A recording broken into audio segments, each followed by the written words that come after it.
Yes, we are live now. Hello friends, this is Himanshi and welcome to Let's Learn. Hopefully आप सभी बढ़िया होंगे, मस्त होंगे, जबरदस्त होंगे. सभी को गुड इवनिंग, नमस्कार, राम राम, सत श्री अकाल, अस्सलाम वालेकुम, whatever you feel connected with.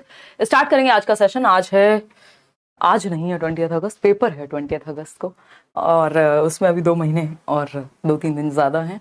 चलिए, इंक्लूसिव एजुकेशन की अगर हम बात कर रहे हैं, समावेशी शिक्षा 5 नंबर का टॉपिक है. इस बार अगर आप देखेंगे 6 से 7 क्वेश्चंस इंक्लूसिव एजुकेशन से 30 नंबर के पेपर में हैं. तो अब आप ये स्वयं समझ सकते हैं कि कितना इंपॉर्टेंट टॉपिक है. और फिक्स रहे हैं 5 नंबर, 5 से कम में नहीं आता इंक्लूसिव एजुकेशन. 7 में आ जाए, 6 में आ जाए, वो एक अलग बात है. तो एक ही सेशन में इस बार जितने भी ऑनलाइन क्वेश्चंस आए हुए हैं, जो ऑनलाइन एग्जाम हुआ आपका 2023 वाला, सारी अलग अलग शिफ्ट से क्वेश्चंस निकाल करके आपके लिए मैं आपके सामने तैयार हूं. और कह सकते हैं कि 5 नंबर पक्के आपके इस सेशन को देखने के बाद हो जाएंगे. आज थोड़ा तसल्ली से चलेंगे, समय हमारे पास है अच्छा खासा और क्वेश्चंस भी ज्यादा हैं, क्योंकि इसमें 5 नंबर का क्वेश्चन मिनिमम आता है. तो हम जो भी इंपॉर्टेंट क्वेश्चंस हैं सारी शिफ्ट से मिला करके वो कुछ 45 क्वेश्चंस हम कर रहे हैं अभी के लिए. बाद में भी प्रैक्टिस चलती रहेगी. लाइक शेयर सब्सक्राइब आप कर दीजिएगा अगर आप नहीं जुड़े हैं तो अभी तक, या नए व्यक्ति हैं जो लेट्स लर्न से जुड़ा हो. तो स्टार्ट करते हैं. क्वेश्चन नंबर 1 पोल आपके सामने आएगा हर एक सवाल को लेकर के, और आपको देना है जवाब. बड़े लेंदी क्वेश्चन है, मतलब क्वेश्चंस बड़े हैं या लेंदी कह सकते हैं हम, है ना. और फटाफट से आप बताएंगे कमेंट करके कि इसका सही जवाब क्या होगा. और इसको बिल्कुल भी ये ना समझें कि ये जो क्वेश्चंस हैं ऑफलाइन में हमें हेल्प नहीं करेंगे, बिल्कुल नए पैटर्न पे, क्योंकि सिलेबस सेम है अभी भी. क्वेश्चन नंबर 1 देखिए और जवाब दीजिए. विच of the following statements is true about inclusive education, यानी समावेशी शिक्षा के बारे में कौन सा एक कथन है जो सही है. ये पढ़ना बहुत जरूरी है. सही लिखा है या सही नहीं लिखा है. सही नहीं लिखा होगा तो आंसर एकदम चेंज हो जाएगा, और अगर गलत लिखा होगा तो आंसर एकदम चेंज हो जाएगा. देखो, धर्मेंद्र यादव को पढ़ना नहीं है, कह रहे हैं आज मैम का बर्थडे है. हर दिन कोई ना कोई बर्थडे मना रहा होता है. देखिए इधर आइए, फटाफट से समझते हैं क्या कहानी है. अगर हम बात करते हैं पहले ऑप्शन की, इंक्लूसिव एजुकेशन का मतलब है इंक्लूड करना. ये वर्ड ही बना है इंक्लूजन से, यानी समावेशन, इंक्लूड करना. किसको इंक्लूड करना? For all children. Education for all children में विश्वास रखता है, यानी हर प्रकार के बच्चे को क्लासरूम में कंफर्टेबल महसूस कराना, या उसको सिखा पाना, उसको इंक्लूडेड फील कराना, अलग थलग महसूस ना कराना. चाहे वो किसी भी जाति से हो, संप्रदाय से हो, समूह से हो, उसको कोई अक्षमता हो, कोई डिसेबिलिटी हो, कोई गिफ्टेडनेस है, क्रिएटिविटी है, अच्छा है, बुरा है, जो भी आपको लगता हो अपनी नजर में, लेकिन सारे बच्चे आपको इंक्लूड करके चलने हैं. पहला ऑप्शन है it is a system of education wherein students with and without disability learn together. यानी एक एजुकेशन का ऐसा सिस्टम है जहां बच्चे जिनको डिसेबिलिटी है, कोई अक्षमता है, कोई ऑटिज्म हो सकता है, इसके अलावा आपका कुछ डिसलेक्सिया हो सकता है, किसी को विजुअल इंपेयरमेंट हो सकता है, दृष्टि बाधिता हो सकती है, किसी को हियरिंग इंपेयरमेंट हो सकता है. यानी डिसेबिलिटी वाले बच्चे भी हैं और डिसेबल्ड बच्चे भी हैं, और एबल्ड बच्चे जिसको आप कह सकते हैं, या फिर हम ये कहेंगे विदाउट डिसेबिलिटी और डिसेबिलिटी, दोनों ही तरह के बच्चे एक क्लासरूम में सीख सकते हैं. उसको इंक्लूसिव एजुकेशन की क्लासरूम कहेंगे. बात एकदम सही है. बी ऑप्शन है it is about ensuring participation of all children while removing exclusion, discrimination, barriers to learning and participation. यानी कि ये जो इंक्लूसिव एजुकेशन है ये किस बारे में है? सभी प्रकार के बच्चों को इंक्लूड करने के बारे में है और एक्सक्लूजन को रिमूव करने के बारे में. एक्सक्लूजन क्या होता है या सेग्रीगेशन क्या होता है? कुछ बच्चों को एक्सक्लूसिव राइट्स दे दिए आपने वहां पे, या कुछ बच्चों को एक्सक्लूसिवली आप फेवर कर रहे हैं. एक्सक्लूसिव का मतलब है ना, वो एक्सक्लूसिव ऑफर्स आते हैं सेल पे, लेकिन बच्चों के लिए आप एक्सक्लूसिविटी नहीं लगा सकते कि आप 4 बच्चे तो आपके फेवरेट हैं, बाकियों को आप पसंद नहीं करते हैं. तो एक्सक्लूसिवनेस को हटाना है यहाँ पे, इंक्लूसिवनेस को लेकर के आना है. तो ये बात बिल्कुल सही है कि हर एक बच्चा पार्टिसिपेट कर सके और एक्सक्लूजन को हम हटा सकें, इंक्लूजन को ला सकें उसकी जगह. थर्ड ऑप्शन है it views differences between children and adults as hindrances for learning. यानी कि ये जो अंतर है, भाई कोई भी 2 लोग सेम नहीं होते दुनिया में, जैसे 5 उंगलियां सेम नहीं होती या वॉटेवर. हम इस पे बहुत एक कॉमन डायलॉग है, हमारे यहाँ चलता है इंडिया में. तो इसमें बच्चों व वयस्कों के बीच अंतर की सीखने में बाधक के रूप में नहीं देखा जाता. ये बात इन्होंने गलत कह दी कि जो अंतर है बच्चों के बीच में, जो डिफरेंसेस हैं, किसी बच्चे को किसी चीज में इंटरेस्ट होगा, किसी को किसी में होगा, उसको एक हिंड्रेंस की तरह नहीं, एक एसेट की तरह देखा जाता है. तो फर्स्ट और सेकंड सबको सब कुछ सेम ही पसंद होगा. अगर डिफरेंसेस होंगे ही नहीं बच्चों में तो रोबोट्स बन जाएंगे, है ना, फिर मजा नहीं रहेगा जीने में. फर्स्ट और second is the right answer, यानी ए ऑप्शन में ऐसा है. बाकी थर्ड जो है वो सही नहीं है, तो जहां पे भी थर्ड है बाकी के 3 ऑप्शन में वो गलत हो जाएगा. ठीक, तो A option is the right answer. आगे बढ़ेंगे. क्वेश्चन नंबर 2 देखिएगा क्या कहता है भाई. क्वेश्चन नंबर 2 पढ़ते हैं एक बार और जवाब दीजिएगा आप भी कमेंट सेक्शन में. ठीक है, बताइए.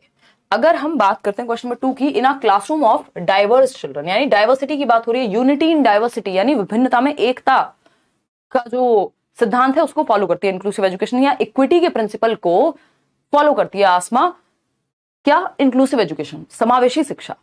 इक्विटी क्या है, समता का ध्यान रखें, हम बच्चे की नीड के अनुसार जाएं। इक्वालिटी क्या है, चाहे किसी के पैर में चोट लगी है चाहे किसी की नहीं लगी है, दोनों को साथ दौड़वा देंगे, वो नहीं करना है, यहाँ पे इक्विटी के अनुसार जाना है। ठीक, तो in a classroom of diverse children, जहां विभिन्न प्रकार के या विविध बच्चों के कक्षा कक्ष में, with children from disadvantage communities a teacher should, कुछ बच्चे ऐसे भी होंगे जो हाशिए पर समुदाय जो है, हाशिए पर जो समुदाय है यानी वो वंचित समूह के बच्चे होंगे, किसी भी रूप में वंचित रह गए, चाहे वो आर्थिक रूप से हो यानी इकोनॉमिक रूप से उतना पैसा नहीं है या घर की स्थिति खराब है, चाहे वो किसी कास्ट की वजह से ऐसा हुआ है समाज में, चाहे वो किसी भी आधार पे अगर वंचित रह गए हैं, हाइट, वेट, कोई बीमारी, कुछ भी हो सकता है ना। तो जो हाशिए पर ऐसी, यहाँ स्पेशली कम्युनिटीज की बात चल रही है, तो डिसएडवांटेज कम्युनिटी जो एक जगह से दूसरी जगह मूव करती रहती हैं, ऐसी भी कम्युनिटीज हैं, है ना। तो ये डिसएडवांटेज कम्युनिटी कही जा रही है, ट्राइब्स हो सकती हैं। अ टीचर शुड क्या करना चाहिए, इग्नोर कर देना चाहिए। इग्नोरेंस इज नॉट ब्लिस, यहाँ पे हम ये नहीं कह सकते, टीचर की फॉर्म में आपको बच्चे को समझना है और हर बच्चे तक पहुंचना है। बी ऑप्शन है work towards eliminating all cultural differences, यानी बच्चों में से कल्चरल डिफरेंसेस, सांस्कृतिक भिन्नताओं को ही खत्म कर दो और उनको रॉबर्ट्स बना दो, सारे एक जैसे दिखने चाहिए, ये भी गलत हो गया। Recognise that differences are not deficits, इसमें भी आप लोग बहुत गलत जवाब दे रहे हैं। पता नहीं आजकल आप लोग क्या खा पी रहे हैं या ज्यादा रिलैक्स्ड हो गए हैं, पेपर दूर है, ये पढ़ लो यार, ये सारे चैप्टर्स मैंने यूट्यूब पे भी कराए हुए हैं इस लेवल के, तो क्या आप आराम से इसको समझ पाए, है ना। क्यों दुखी हो जाते हो, ऐसे मत करो यार। बी ऑप्शन 49% लोग दे रहे हैं, कमाल कर दिया आप। सभी सांस्कृतिक भिन्नताएं मिटाने के लिए कार्य करना है, भाई मिटाना नहीं है, सांस्कृतिक भिन्नताओं के बावजूद या साथ उनको एक्सेप्ट करना है। यूनिटी इन डाइवर्सिटी, विविधता में एकता की बात करनी है, खत्म नहीं कर देना है कि जो भी मैंने सीखा घर से, जो भी मेरा मान लीजिए धर्म है या मेरी जो भी रुचियां हैं या जो भी कल्चरल डिफरेंसेस हैं या जो भी कस्टम्स मेरे घर में फॉलो होते हैं, मान लीजिए मैं एक बच्चा हूं तो आप उनको खत्म कर देंगे, सबके यहाँ एक जैसा बना देंगे, वो तो पॉसिबल नहीं है ना।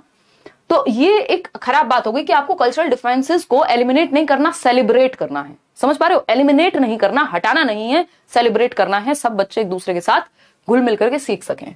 Recognise that differences are not deficits, ये एकदम परफेक्ट बात है कि मानना चाहिए कि विभिन्नताएं कमियां नहीं है, यानी जो डिफरेंसेस हैं, भाई निशा को कोई और चीज पसंद हो सकती है, मुझे कोई और चीज पसंद हो सकती है, आप में से इतने सारे लोग हैं, खाने की भी अगर हम बात करें तो अलग अलग चीजें हमारी फेवरेट हो सकती है।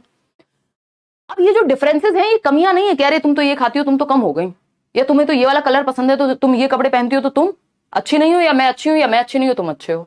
भाई डिफरेंसेस, अंतर है ये एक तरह का। घर में दो भाई बहन भी हैं, ट्विंस भी हैं, तब भी सारी चीजें सेम पसंद होंगी, सब सेम सब्जेक्ट में जो है इंटरेस्ट रखेंगे, या एक बच्चा जो है पढ़ने में बहुत अच्छा है दूसरा भी होगा ही, जरूरी नहीं है, हो सकता है उसका किसी और क्षेत्र में इंटरेस्ट हो या फिर वो अलग तरीके से सीखता हो, है ना। तो डिफरेंसेस को रिकॉग्नाइज करना है और उनको डेफिसिट नहीं मानना है, यानी कमी नहीं है वो कोई कि बच्चे में ही कमी है, कोई फॉल्ट हो गया है, वैसा नहीं है। Identify children who can learn and focus on them only, only का मतलब है एक तरफ लेके जा रहा है क्वेश्चन आपको, यानी सिर्फ उन बच्चों को पहचानो जो सीख सकते हैं और बाकियों को मत पहचानो। तो ये हमने चाइल्ड सेंटर्ड एजुकेशन में भी पढ़ा था कि हर बच्चे में सीखने की क्षमता होती है, यानी every child has an ability to learn, उसके अंदर एक क्षमता है सीखने की, बस आपको सिखाने का तरीका ढूंढना है। तो सी ऑप्शन सही है कि यह मानना चाहिए कि विभिन्नताएं कमियां नहीं होती हैं, ठीक है ना। अलग हुए हैं वो बच्चे, इसका मतलब ये नहीं कि वो कमियां हैं, मिटा नहीं सकते हैं आप। यहाँ पे ये नहीं कहा है कि डेफिसिट जो उनका हाशिए पे होना है उसको मिटाना है, नहीं, उनको इंक्लूड कैसे करना है उसकी बात हुई है।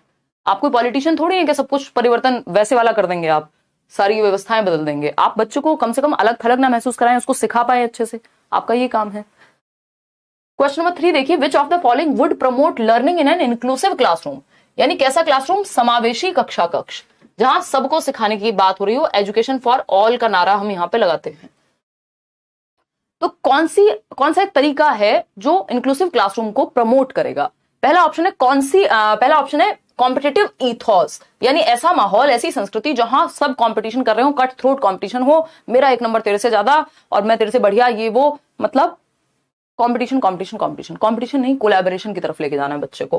कोलैबोरेटिव लर्निंग पॉजिटिव है। स्टैंडर्डाइज्ड इंस्ट्रक्शन नहीं, हमें डिफरेंशिएटेड इंस्ट्रक्शन चाहिए, अलग अलग बच्चे के इंटरेस्ट एप्टीट्यूड के अनुसार हम सिखाएंगे। स्टैंडर्डाइज्ड का मतलब होता है एक जैसा सभी के लिए, एक जैसा इंस्ट्रक्शन नहीं हो सकता, आप भेदभाव नहीं कर रहे हैं, इसका मतलब ये नहीं कि एक जैसा कर देना है सबका।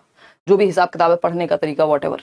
रिजिड असेसमेंट, रिजिडिटी तो भैया अपने आप में इतना नेगेटिव वर्ड है। फ्लेक्सिबिलिटी चाहिए हमें, आकलन करने के भी तरीके हमारे फ्लेक्सिबल यानी लचीले होने चाहिए। रिजिड या सख्त या ठोस नहीं होने चाहिए, जिनमें कोई परिवर्तन की संभावना ही ना बचे। तो कोलैबोरेटिव लर्निंग यहाँ सबसे बेहतर तरीका है कि समावेशी शिक्षा, यानी अलग अलग तरह के बच्चे होंगे और सबको आप इंक्लूड कर रहे हैं, कोलैब करके एक ग्रुप में मिक्स्ड एबिलिटी ग्रुपिंग होगी एक तरह की, कि आप मिक्स एबिलिटीज वाले बच्चों को सिखा रहे हैं या मिक्स्ड इंटरेस्ट है, किसी को किसी चीज में इंटरेस्ट है। एक बच्चा है आपके ग्रुप में जो व्हील चेयर से आता है, दूसरा बच्चा है जो गिफ्टेड है, तीसरा बच्चा है कोई और, उसको मान लीजिए विजुअली चैलेंज है। तो अलग अलग तरह के बच्चे एक ग्रुप में बैठे हुए हैं। क्वेश्चन नंबर 4 देखिए, which of the following are effective accommodations in the classroom environment as per the needs of students with locomotor disabilities।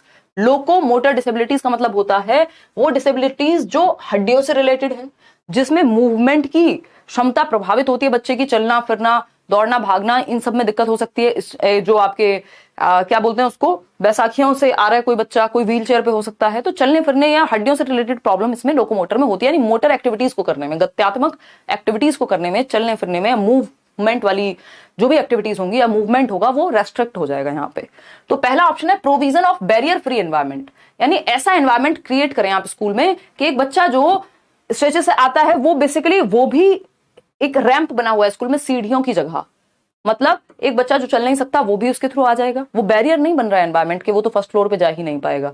जो व्हीलचेयर से आ रहा है वो भी जा पाएगा, जो बच्चा दौड़ के चला जाता है वो भी जा पाएगा। तो बैरियर फ्री एनवायरमेंट हो गया, यानी बाधा मुक्त वातावरण को सुनिश्चित करना कि आपके यहाँ अगर आप मेट्रो में भी जा रहे हैं तो बेशक अगर आप चल फिर नहीं सकते तब भी एक लिफ्ट का प्रावधान है, या और इस तरह की चीजें हैं। मेट्रो के अंदर भी आप देखते हैं कि एक स्पेस है जहां पे जो भी व्हील चेयर वाले व्यक्ति हैं या किसी को चलने फिरने में या लोकोमोटर डिसेबिलिटी है तो वो वहां उस रिजर्व्ड एरिया में खड़े हो सकते हैं या अपने आप को स्थापित कर सकते हैं उस समय के लिए।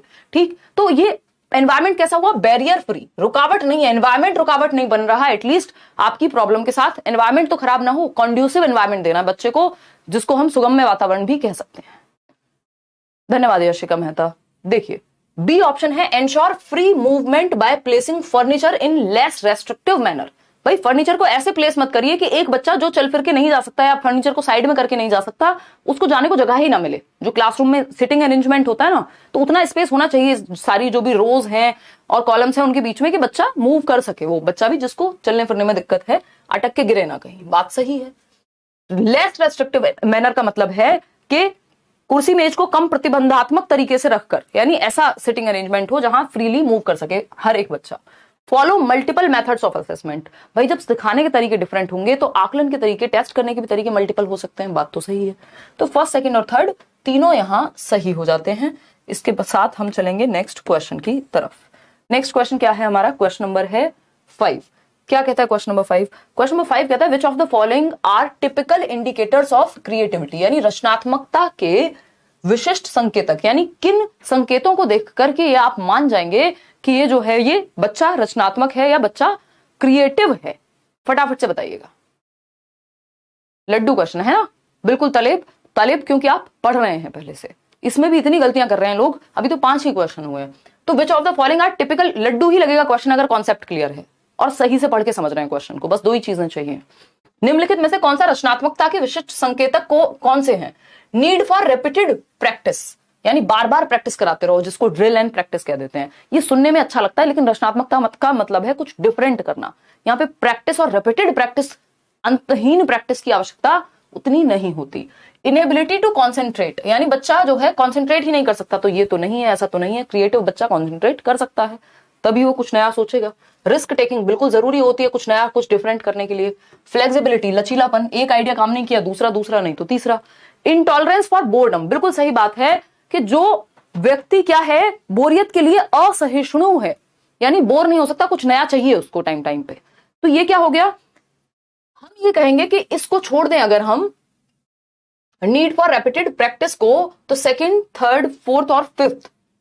इनेबिलिटी टू कॉन्सेंट्रेट, यानी ध्यान केंद्रित करने में असमर्थता होती है, ये भी गलत हो गया। फर्स्ट सेकंड को हटा दीजिए, थर्ड, फोर्थ और फिफ्थ हमें सही लग रहे हैं। कहीं ऑप्शन में है। B option is the right answer, जो आप लोग 75% लोग दे भी रहे हैं। तो ये क्वेश्चन इजी था अपने आप में, लेकिन ये ऑप्शंस का कॉम्बिनेशन ऐसा देंगे कि आप फंस सकते हैं। ठीक है जी, चलिए आगे बढ़ते हैं नेक्स्ट क्वेश्चन पे। क्वेश्चन नंबर 6 देखिएगा एक बार। क्वेश्चन नंबर 6 देखेंगे, पढ़ेंगे क्या है कहानी। क्वेश्चन नंबर 6 कहता है to promote inclusion in education a teacher should create a class environment which, यानी अगर आपको इंक्लूजन को इंश्योर करना है कि सभी बच्चे इंक्लूडेड महसूस करें, सभी बच्चों को समावेशन के लिए बढ़ावा देना है, तो एक अध्यापक को ऐसा कक्षा वातावरण पैदा करना चाहिए। कैसा कक्षा वातावरण कि हर बच्चा सीख सके, चाहे वो उसका आईक्यू कितना भी हो, या मतलब गिफ्टेड है या एवरेज आईक्यू वाला बच्चा है, या फिर बॉर्डर पे भी कहीं है, किसी बच्चे को कोई समस्या है, चलने फिरने में हो सकती है, देखने में हो सकती है, सुनने में हो सकती है, हर तरह का बच्चा सीख पाए। तो पहला ऑप्शन है नर्चर्स एक्सेप्टेंस ऑफ डाइवर्सिटी, यानी कि विविधता के प्रति ग्रहण को पोषित करना। यानी डाइवर्सिटी यानी एक विभिन्नता हो सकती है, सब एक जैसे नहीं होंगे, इस चीज को एक्सेप्ट करना बिल्कुल एक इंपॉर्टेंट और पॉजिटिव एनवायरनमेंट क्रिएट करेगा, इससे हर बच्चे को आप इंक्लूड कर पाएंगे। प्रमोट्स स्टीरियोटाइप्स एंड लेबलिंग, ये एकदम नेगेटिव वर्ड होता है, लेबल करना, बच्चे पे ठप्पा लगाना, तुम बेस्ट हो, तुम खराब हो, तुम ये हो, तुम वो हो, तुम इस जाति से हो, इस समूह से हो, लड़कियां नहीं सीख सकती, ये स्टीरियोटाइप्स हो गए, फिर गड़बड़ हो गया मामला। Nurtures entity belief about ability, यानी कि योग्यता के बारे में सत्व धारणा को पोषित करना। हो सकता है कि नहीं हो सकता, कि मतलब एबिलिटी तो फिक्स्ड होती है, ऐसा भी हम एस्टेब्लिश नहीं कर सकते। Promotes competitive feeling among students, ये भी खराब बात हो गई। तो इंक्लूसिव एनवायरनमेंट उसी को कहेंगे जहां पर विविधता के प्रति ग्रहण को पोषित करने की भावना हो, यानी एक्सेप्टेंस है कि बच्चों में डाइवर्सिटी हो सकती है, सबको एक जैसे होने की जरूरत नहीं है, रोबोट्स बनने की जरूरत नहीं है। क्वेश्चन नंबर 7 देखिए, ये क्या कहता है भाई, for successful inclusion of students belonging to disadvantaged groups, यानी ऐसे बच्चे जो हाशिए पर हैं, जो वंचित समूह वर्ग से आते हैं, किसी भी जाति संप्रदाय, आर्थिक स्थिति, भाषा, किसी भी आधार पे जिनको हाशिए पर रखा गया है, उनको समावेशित करने के लिए कौन सा तरीका जो है आपका बेहतर होगा, बताइए फटाफट से बताओ। लड्डू वड्डू मत खाओ कमेंट्स में, आंसर करो फटाफट। कोई क्या, हाँ ब्राउनी खा रही है मैडम। देखिए, पिछड़े वर्गों से आने वाले विद्यार्थियों के सफल समावेशन के लिए क्या करना चाहिए, teach them in a separate section, बच्चे को सेपरेट नहीं करना है। इंक्लूजन में सेग्रीगेशन, अलगाव नहीं चाहिए, इंक्लूड करना है, अलग थलग नहीं करना, एक्सक्लूजन नहीं लेके आना, एक्सक्लूसिव नहीं बनाना। Promote sense of belonging among them, यानी वो बच्चे भी बिलोंग्ड महसूस करें कक्षा में, उनमें अपनेपन की भावना को बढ़ावा दिया जाए, कि वो चाहे किसी भी वंचित समूह से आ रहे हो, पिछड़े वर्ग से आ रहे हो, उनको कक्षा में आकर के लगे यार ये तो मेरे ही लोग हैं, या टीचर मुझे भी इंपॉर्टेंस देती है, या मैं भी अपने दोस्त बना सकता हूं यहाँ पे, तो उनको एक्सेप्टेंस यानी स्वीकार्यात्मकता का भावना आनी चाहिए उनमें। इग्नोर कर देंगे, इग्नोर करने से सॉल्यूशन नहीं निकलता। Make tuition taking after school compulsory, जो बहुत स्कूल्स में होता है कि नंबर चाहिए तो ट्यूशन पढ़ लो स्कूल के मास्टर से या मास्टरनी जी से, तो ये एक गड़बड़ अप्रोच है। तो बी ऑप्शन एकमात्र सही उत्तर यहां हो जाता है इस हिसाब से, जहां एक्सेप्टेंस की बात हुई है। क्वेश्चन नंबर 8 देखिएगा, ये कहता है स्टूडेंट्स विद डिसकैलकुलिया। डिसकैलकुलिया समझते हैं, कैलकुलेशन से संबंधित है, बोलने में ही पता लग रहा है हमें, गुणन वैफल्य या गुणज वैफल्य कह देते हैं इसको। तो गुणज का मतलब क्या है, गणना करने से संबंधित है। डिसकैलकुलिया मतलब, डिस का मतलब होता है डिसफंक्शनैलिटी, यानी ठीक से फंक्शन ना कर पाना किसी चीज का, और कैलकुलिया का मतलब कैलकुलेशन से है यहाँ। तो गणना करने में समस्या है, और गणना करना कहाँ आता है, गणित में आता है। तो वो बच्चा जिसको डिसकैलकुलिया है उसको कहाँ चैलेंज महसूस होगा, चुनौती कहाँ महसूस होगी, गणित में होगी ऑफकोर्स। एंड डिस्प्लेक्सिया थोड़ी है कि रनिंग वगैरह में होगी, ड्राइंग में होगी, वो मोटर स्किल्स में डिस्प्लेक्सिया में ऐसा हो जाता है, सिंगिंग का हमने कोई डिसऑर्डर ऐसा सच पढ़ा नहीं है, तो गणित में है यहाँ पे जो बात है। डिसकैलकुलिया कैलकुलेशन से जोड़ सकते हो, कैलकुलेशन कहाँ होती है, गणित में हो सकती है। बच्चे को मान लीजिए ये कुछ क्या करना था, ऐड करना था, तो वो अब गड़बड़ ऐड कर सकता है, कैलकुलेशन में उसको प्रॉब्लम हो सकती है, आगे पीछे कर सकता है। तो A option is the right answer over here. आगे बढ़ेंगे नेक्स्ट क्वेश्चन पे, इसमें डिसेबिलिटी के भी सारे क्वेश्चन जो इस बार के आए हुए हैं इंपॉर्टेंट, वो सब इंक्लूडेड हैं। क्वेश्चन नंबर 9 देखिए, which of the following provisions become a barrier for inclusion of students with visual impairment, यानी कौन सी एक चीज रुकावट बनेगी उन बच्चों के लिए जिनको दृष्टि बाधिता है, जिनको देखने में समस्या है। Braille books, Braille books Louis Braille ने बनाई थी, और बुक्स नहीं बेसिकली ब्रेल लिपि जो है, ब्रेल स्क्रिप्ट जो है, जिसको टच करके उभरे हुए डॉट्स होते हैं, 6 डॉट बेस्ड होती है, और जिसको आप टच एंड फील करके पढ़ सकते हैं, टेक्टाइल मटेरियल भी कह सकते हैं, यानी जिसको टच और फील किया जा सके। ब्रेल, ये दोनों बहुत पॉजिटिव बातें हैं उन बच्चों के लिए जिनको दृष्टि बाधिता है या विजुअली चैलेंज्ड हैं या देख ही नहीं सकते बिल्कुल। तो ब्रेल लिपि भी इंपॉर्टेंट है, टेक्टाइल मटेरियल भी इंपॉर्टेंट है, क्योंकि वो टच और फील कर पाएंगे। असिस्टेंस ऑफ स्क्राइब, यानी स्क्राइब आप समझते हैं ना, लिपिक की मदद, भाई जो बच्चा देख नहीं सकता तो वो अपने साथ एक स्क्राइब लेके जा सकता है जो लिख दे उसके लिए और वो बोल दे, सही है, ये भी पॉजिटिव बात है, कोई दिक्कत नहीं है, इससे भी इंक्लूड होगा। विजुअल इंपेयरमेंट वाला बच्चा है, हेल्प मिलेगी उसको। लेकिन रिटन एग्जाम्स ऐसे बच्चों के लिए बिल्कुल भी लाभकारी नहीं माने जाएंगे, क्योंकि जिस बच्चे को देखने में पहले ही समस्या है, जिस बच्चे को देखने में समस्या है या बिल्कुल नहीं देख सकता, उसको रिटन एग्जाम्स देंगे तो रिटन एग्जाम्स तो बिना देखे नहीं लिखे जाते, है ना।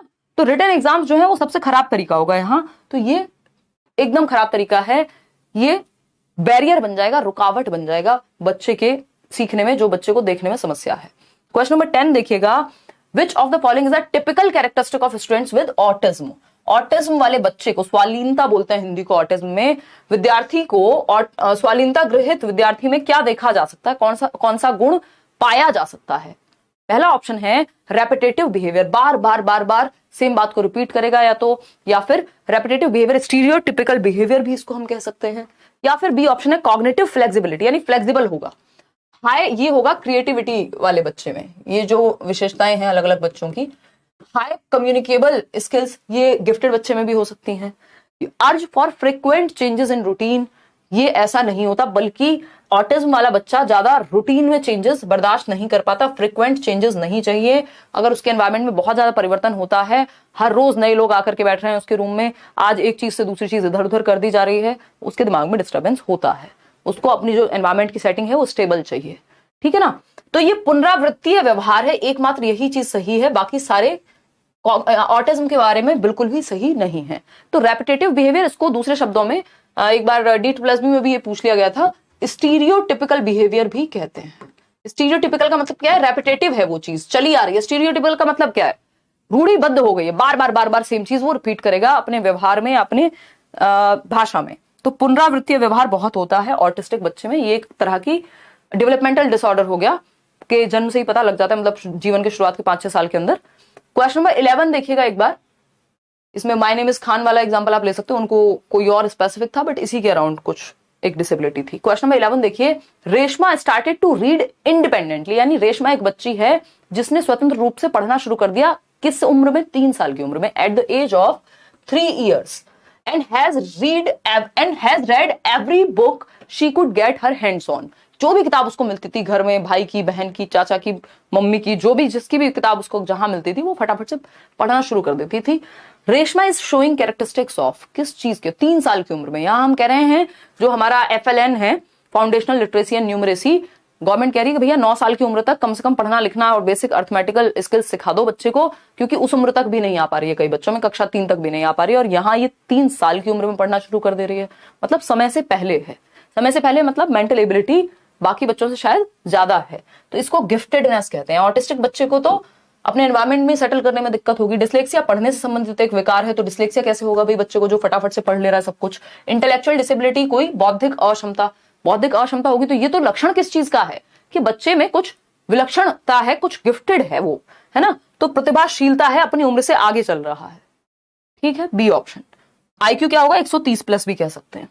क्वेश्चन नंबर 12 देखिएगा, थोड़ा सा लेंदी है बट जवाब दीजिएगा। कितने क्वेश्चंस करेंगे आज, 45, तो अपनी मोटिवेशन को बना करके रखना है, अपना जो सिटिंग का पेशेंस है।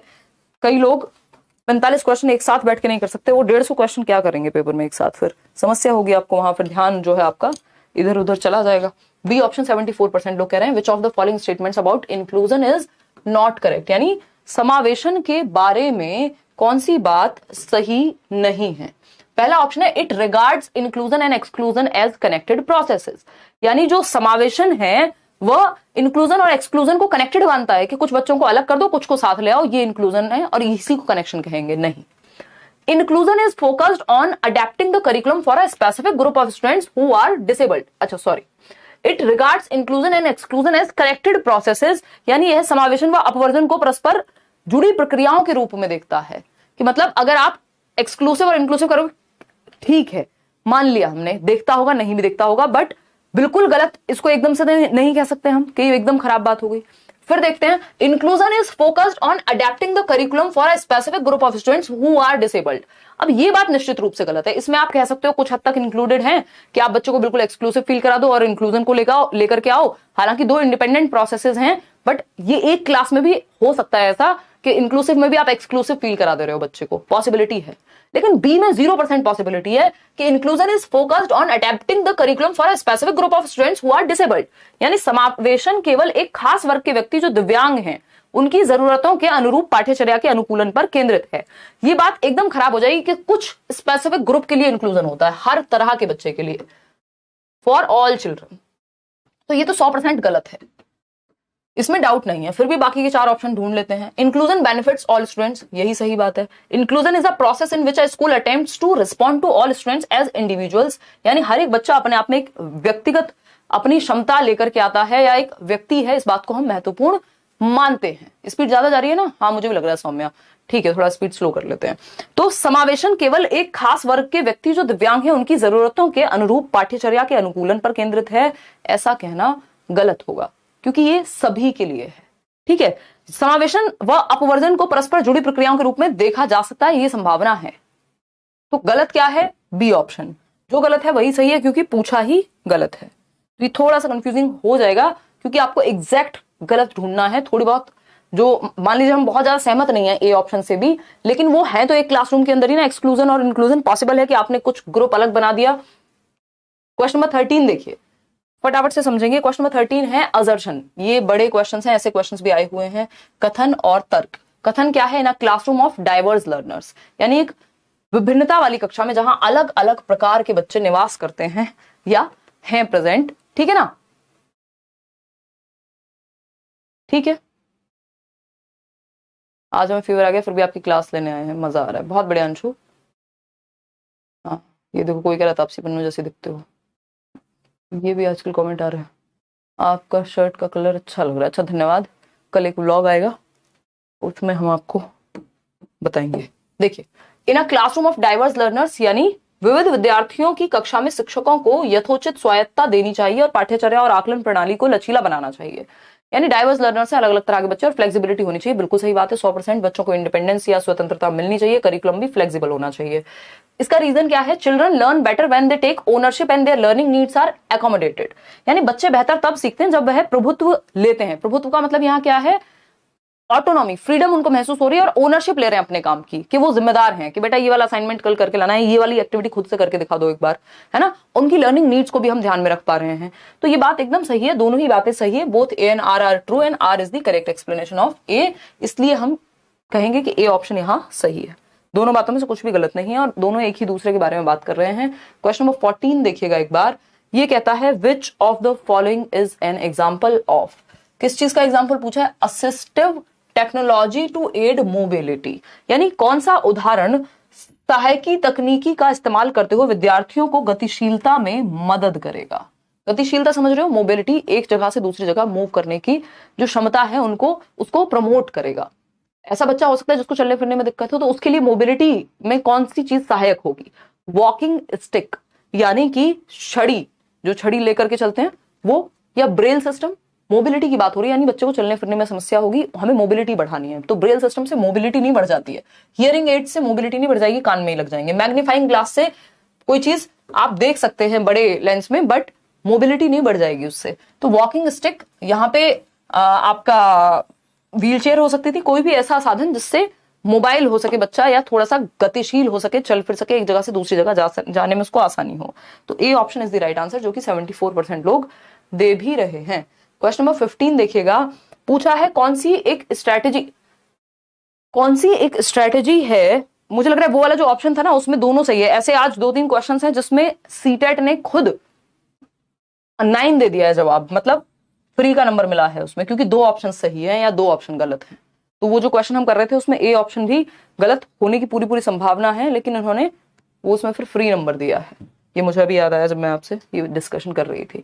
Which of the following is not an effective strategy to engage students with visual challenges, यानी दृष्टिबाधित बच्चों को इंक्लूड करने के लिए कौन सी एक प्रभावी तकनीक नहीं है? बताइएगा। पहला ऑप्शन है provide least restrictive environment in the classroom, यानी कैसा कक्षा में वातावरण हो कम प्रतिबंधात्मक, यानी बच्चे को समस्या कम से कम हो, उसको आगे बिठा रहे हैं जिसको देखने में समस्या है, ब्रेल लिपि का इस्तेमाल कर रहे हैं, कोई और टेक्नोलॉजी हो सकती है जिसका आप इस्तेमाल कर रहे हैं। Go slow ma'am. अच्छा ठीक है पवन। देखिएगा तो कौन सा एक इफेक्टिव स्ट्रेटेजी नहीं है जब हम विजुअली चैलेंज्ड बच्चे को इंक्लूड कर रहे हैं? प्रोवाइड लीस्ट रेस्ट्रिक्टिव, यानी रेस्ट्रिक्शन कम से कम हो। रेस्ट्रिक्शन का मतलब है समस्या कम से कम हो बच्चे को सीखने में। बी ऑप्शन है eliminate unnecessary obstacles from classroom, यानी बेवजह के जो ऑब्स्टेकल्स हैं, समस्याएं हैं, शोर आ रहा है कहीं से, या ऐसी कुछ सिटिंग पोजीशन खराब है या अरेंजमेंट खराब है, तो उसको आप ठीक कर रहे हैं। Present the concepts in multiple ways, एक तरीके से नहीं मल्टीपल वेज में समझाते हैं, ताकि जिसको एक तरीके से समझ ना आया हो, क्या पता दूसरे तरीके से आ जाए। Focus on segregation of the students and always make them sit separately. देखो ये सेपरेशन वर्ड, सेग्रीगेशन वर्ड, ये अगेंस्ट है इंक्लूजन के प्रिंसिपल के। तो इंक्लूसिव एजुकेशन का जस्ट ऑपोजिट है सेग्रीगेशन, एक्सक्लूसिव एजुकेशन या सेपरेशन, अलग थलग नहीं करना होता। तो कौन सा तरीका इफेक्टिव नहीं है, तो यही है वो ऑप्शन डी ऑप्शन। 71% लोग विद्यार्थियों के पृथकीकरण को ध्यान में रखकर उन्हें हरदम अलग बिठाना, ये क्या हो गया, यही एक गलत तरीका है बच्चों के साथ डील करने का। वो बच्चे जो विजुअली चैलेंज्ड है, या कोई भी बच्चा यहाँ पे जिसको अलग थलग कर रहे हैं, वो गड़बड़ ही हो जाता, चाहे क्वेश्चन किसी पे भी आ जाता। क्वेश्चन नंबर 16 देखिएगा, व्हाट इज क्रिएटिविटी, रचनात्मकता क्या है। पहला ऑप्शन है एबिलिटी टू क्रिएट और discover something that is novel. इस क्वेश्चन में भी पंगा है, इसमें आप आंसर देंगे ना तो दिक्कत होगी। एबिलिटी टू क्रिएट और discover something that is novel, यानी कुछ नया डिस्कवर करना, कुछ मौलिक डिस्कवर करने की क्षमता। बात तो सही है, क्रिएटिविटी कहते हैं इसको। Ability to repetitively perform an action without being bored, यानी आप रेपिटेटिवली किसी काम कर रहे हैं और बोर नहीं हो रहे। या फिर ability to rote memorise sequences of numbers, गड़बड़ है बात। Ability to do convergent thinking, ये भी क्रिएटिविटी का लक्षण नहीं है, है ना। और आप बोर नहीं हो रहे, रेपिटेटिवली करते जा रहे हैं, ये भी हम नहीं कहेंगे कि क्रिएटिविटी का लक्षण है कोई।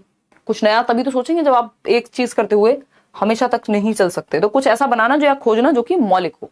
इसमें भी फ्री का नंबर इन्होंने दिया है। आगे बढ़ेंगे क्योंकि दो ऑप्शंस को बहुत क्लोज लेकर के आ गए। क्वेश्चन नंबर 17 देखिएगा, ये भी असर्शन और रीजनिंग वाला क्वेश्चन है। फटाफट से जवाब देंगे, बताएंगे क्या कहानी है। पोल मिलेगा अभी, डोंट वरी, टेंशन क्यों लेते हो यार। कोशिश करेंगे कल से 9:15 शुरू कर पाए, कई दिनों से यही चीजें चल रही हैं, थोड़ा सा लेट हो जाता है कई लोगों के लिए, है ना। आज सैटरडे है, हालांकि कल तो संडे वार्ता होनी है।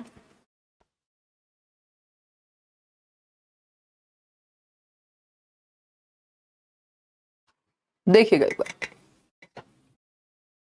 खाओ खाओ। क्या कौन से होते हैं वो 36 पकवान, कितने वो ले आए तुम्हारे लिए, 56 वॉटएवर। चलो आ जाओ एक बार। तो अगर हम बात करते हैं असर्शन यानी कथन की और इसके रीजन की, देखते हैं क्या सही होगा। In order to cater to the needs of students belonging to diverse socio economic backgrounds, a teacher should adopt standardised curriculum, यानी अलग अलग तरह के बच्चों को डील करने के लिए एक ही तरीके का करिकुलम अपनाना चाहिए, जिसको हम स्टैंडर्डाइज्ड या मानकीकृत क्या कहते हैं, पाठ्यचर्या कहते हैं। तो ये एकदम खराब तरीका हो जाएगा, क्योंकि हमें फ्लेक्सिबल करिकुलम चाहिए। तो ये बात तो गलत हो गई। Standardised curriculum takes care of all kinds of individual differences, बिल्कुल भी नहीं है। इंडिविजुअल डिफरेंसेस के लिए फ्लेक्सिबल करिकुलम चाहिए, तो ये भी फॉल्स है। तो दोनों ही गलत हैं। D option is the right answer, जो कि आप लोग आराम से दे पा रहे हैं। 52% लोग, आधे लोग इसको भी गलत दे रहे हैं, 48% लोग। क्वेश्चन नंबर 18 देखिएगा और समझिएगा क्या पूछा है आपसे। For successful inclusion of students belonging to scheduled tribe, यानी एसटी ट्राइब से कोई अगर बिलोंग करता है तो उनको इंक्लूड करने के लिए, क्योंकि वो किसी ना किसी रूप में वंचित रहे हैं, तो उनको इंक्लूड करने के लिए कौन सा तरीका सही होगा। आप बैठ कर खा रही हैं मैडम आराम से, कोई हंस रहा है मेरे 36 पकवान पे। अब नहीं यार, ध्यान कहीं और है, नहीं आ रहा है यार, क्या हो गया। देखो, अनुसूचित जनजाति यानी एसटी के विद्यार्थियों के समावेशन को सफल बनाने के लिए क्या महत्वपूर्ण है। Teach in the language preferred by the dominant group, यानी कि प्रमुख समूह जो कक्षा में सबसे ज्यादा डोमिनेंट ग्रुप है उसकी भाषा में पढ़ाओ। बात हो रही है यहाँ कि जो बच्चे वंचित हैं उनके लिए क्या करोगे। तो ये तो एकदम खराब तरीका हो गया। आपने वो ग्रुप जो ज्यादा, जिस मान लीजिए 50 बच्चे हैं उसमें से 40 बच्चे हैं किसी एक ग्रुप के, तो आप डोमिनेंट ग्रुप को ही पढ़ाए जा रहे हैं। जो वंचित समूह है उस पर ध्यान ही नहीं है, तो ये तो खराब तरीका है। इग्नोर कर देंगे कल्चरल नॉलेज को उनकी, बिल्कुल खराब तरीका है। जो भी बच्चा घर से लेके आता है उसको महत्व दिया जाता है, उसकी भाषा हो, उसका कल्चर हो, उसकी जाति हो, उसका कुछ भी हो, आप एक्सेप्टेंस लाते हैं उस चीज को लेके। Provide educational materials developed in their local language, बिल्कुल सही बात है। जो उनकी लोकल स्थानीय भाषा होगी उस मटेरियल को भी आप प्रोवाइड करा सकते हैं, ताकि वो कंफर्टेबल महसूस करे, एलियन महसूस ना करे आपकी कक्षा में। Maintain social distance between school and their community, ये एकदम खराब बात हो गई कि उनकी कम्युनिटी और स्कूल में अंतर इतना कर दो कि वो कनेक्ट ही ना कर पाए, अपनी रियल लाइफ से कुछ जुड़ ही ना पाए। जबकि उनकी भाषा में अगर मटेरियल होगा तो हम एक्सेप्ट कर रहे हैं उनको और आसानी से समझाने में या समझने में उनको मदद मिलेगी। तो क्वेश्चन नंबर 18 का सी ऑप्शन। क्वेश्चन नंबर 19 देखिएगा एक बार, students with dyslexia are likely to, यानी वो बच्चे जिनको डिसलेक्सिया है, क्या संभावना है वहां पे। एक क्वेश्चन डिसलेक्सिया पे हर बार आता है। पहला ऑप्शन है show eagerness to write long essays, ऐसे बच्चों को आप कहिए कि बेटा लंबे लंबे एसेज लिखो, निबंध लिखो। हैव एडवांस्ड वोकैबुलरी, बहुत वोकैबुलरी इनकी स्ट्रांग होती है। Comprehend text with much ease, आसानी से देखते ही पढ़ के समझ जाते हैं। या फिर बी रिलक्टेंट टू रीड, तो ये अनैच्छिक होते हैं, अनिच्छुक होते हैं पढ़ने के लिए, क्योंकि ये पठन संबंधी विकार है डिसलेक्सिया। पढ़ने के अराउंड बच्चे को एंग्जाइटी या उसको अच्छा नहीं लगता, वो पढ़ना नहीं चाहता। वोकैबुलरी ये अच्छी नहीं होगी, ऐसे लिखना तो दूर की बात है, क्योंकि पढ़ना अच्छे से नहीं जानता या पढ़ने में समस्या होती है, तो लिखने में भी समस्या होना लाजमी है। क्योंकि जो बच्चा पढ़ता 100 को वॉज है, वो लिखेगा थोड़ा ही वॉज को 100, वो तो 100 को वॉज ही लिखेगा। तो comprehend text with much ease, ऐसा नहीं है, इनको समझने में भी समस्या होगी, क्योंकि पढ़ने में ही समस्या है, तो कॉम्प्रीहेंड बिना पढ़े कैसे करोगे। तो ये रिलक्टेंट होते हैं, पढ़ने के लिए अनिच्छुक होते हैं डिसलेक्सिक बच्चे। वो याद कीजिए तारे जमीन पर वाला एग्जाम्पल, जिसमें हमने बात की थी किस चीज की, कि आप उस मूवी में देखते हैं कि उनके टीचर जो है, जो वो बच्चा था ईशान अवस्थी, उसको खड़ा करते हैं पढ़ने के लिए, और वो बहुत घबरा जाता है, पसीने आने लगते हैं, अजीब सी स्थिति हो जाती है पढ़ने के नाम पे, क्योंकि पढ़ने के अराउंड इनको एंग्जाइटी होती है। ये रिवर्स में पढ़ते हैं या ठीक से नहीं पढ़ा जाता है ना। 9 को 6 पढ़ सकते हैं, 6 को 9, बी को डी, है ना। पहचानने में भी इनको लेटर जो है समस्या होती है, ठीक है ना। ठीक है, क्लियर है बात। देखिए, हाँ बताइए एक बार। वाह वाह, श्वेता करें कल के ब्लॉग में आप साड़ी पहनेगा, और कुछ थोड़ा फास्ट कीजिए, बस आप ही के अनुसार चलती रहेंगी चीजें, जैसे आप कहें बटन दबाइए, बस काम ऐसे वहां पे लिखना है बस, है ना। अरे चल जाएगा यार, कर रहे हैं, नॉर्मली चल लो।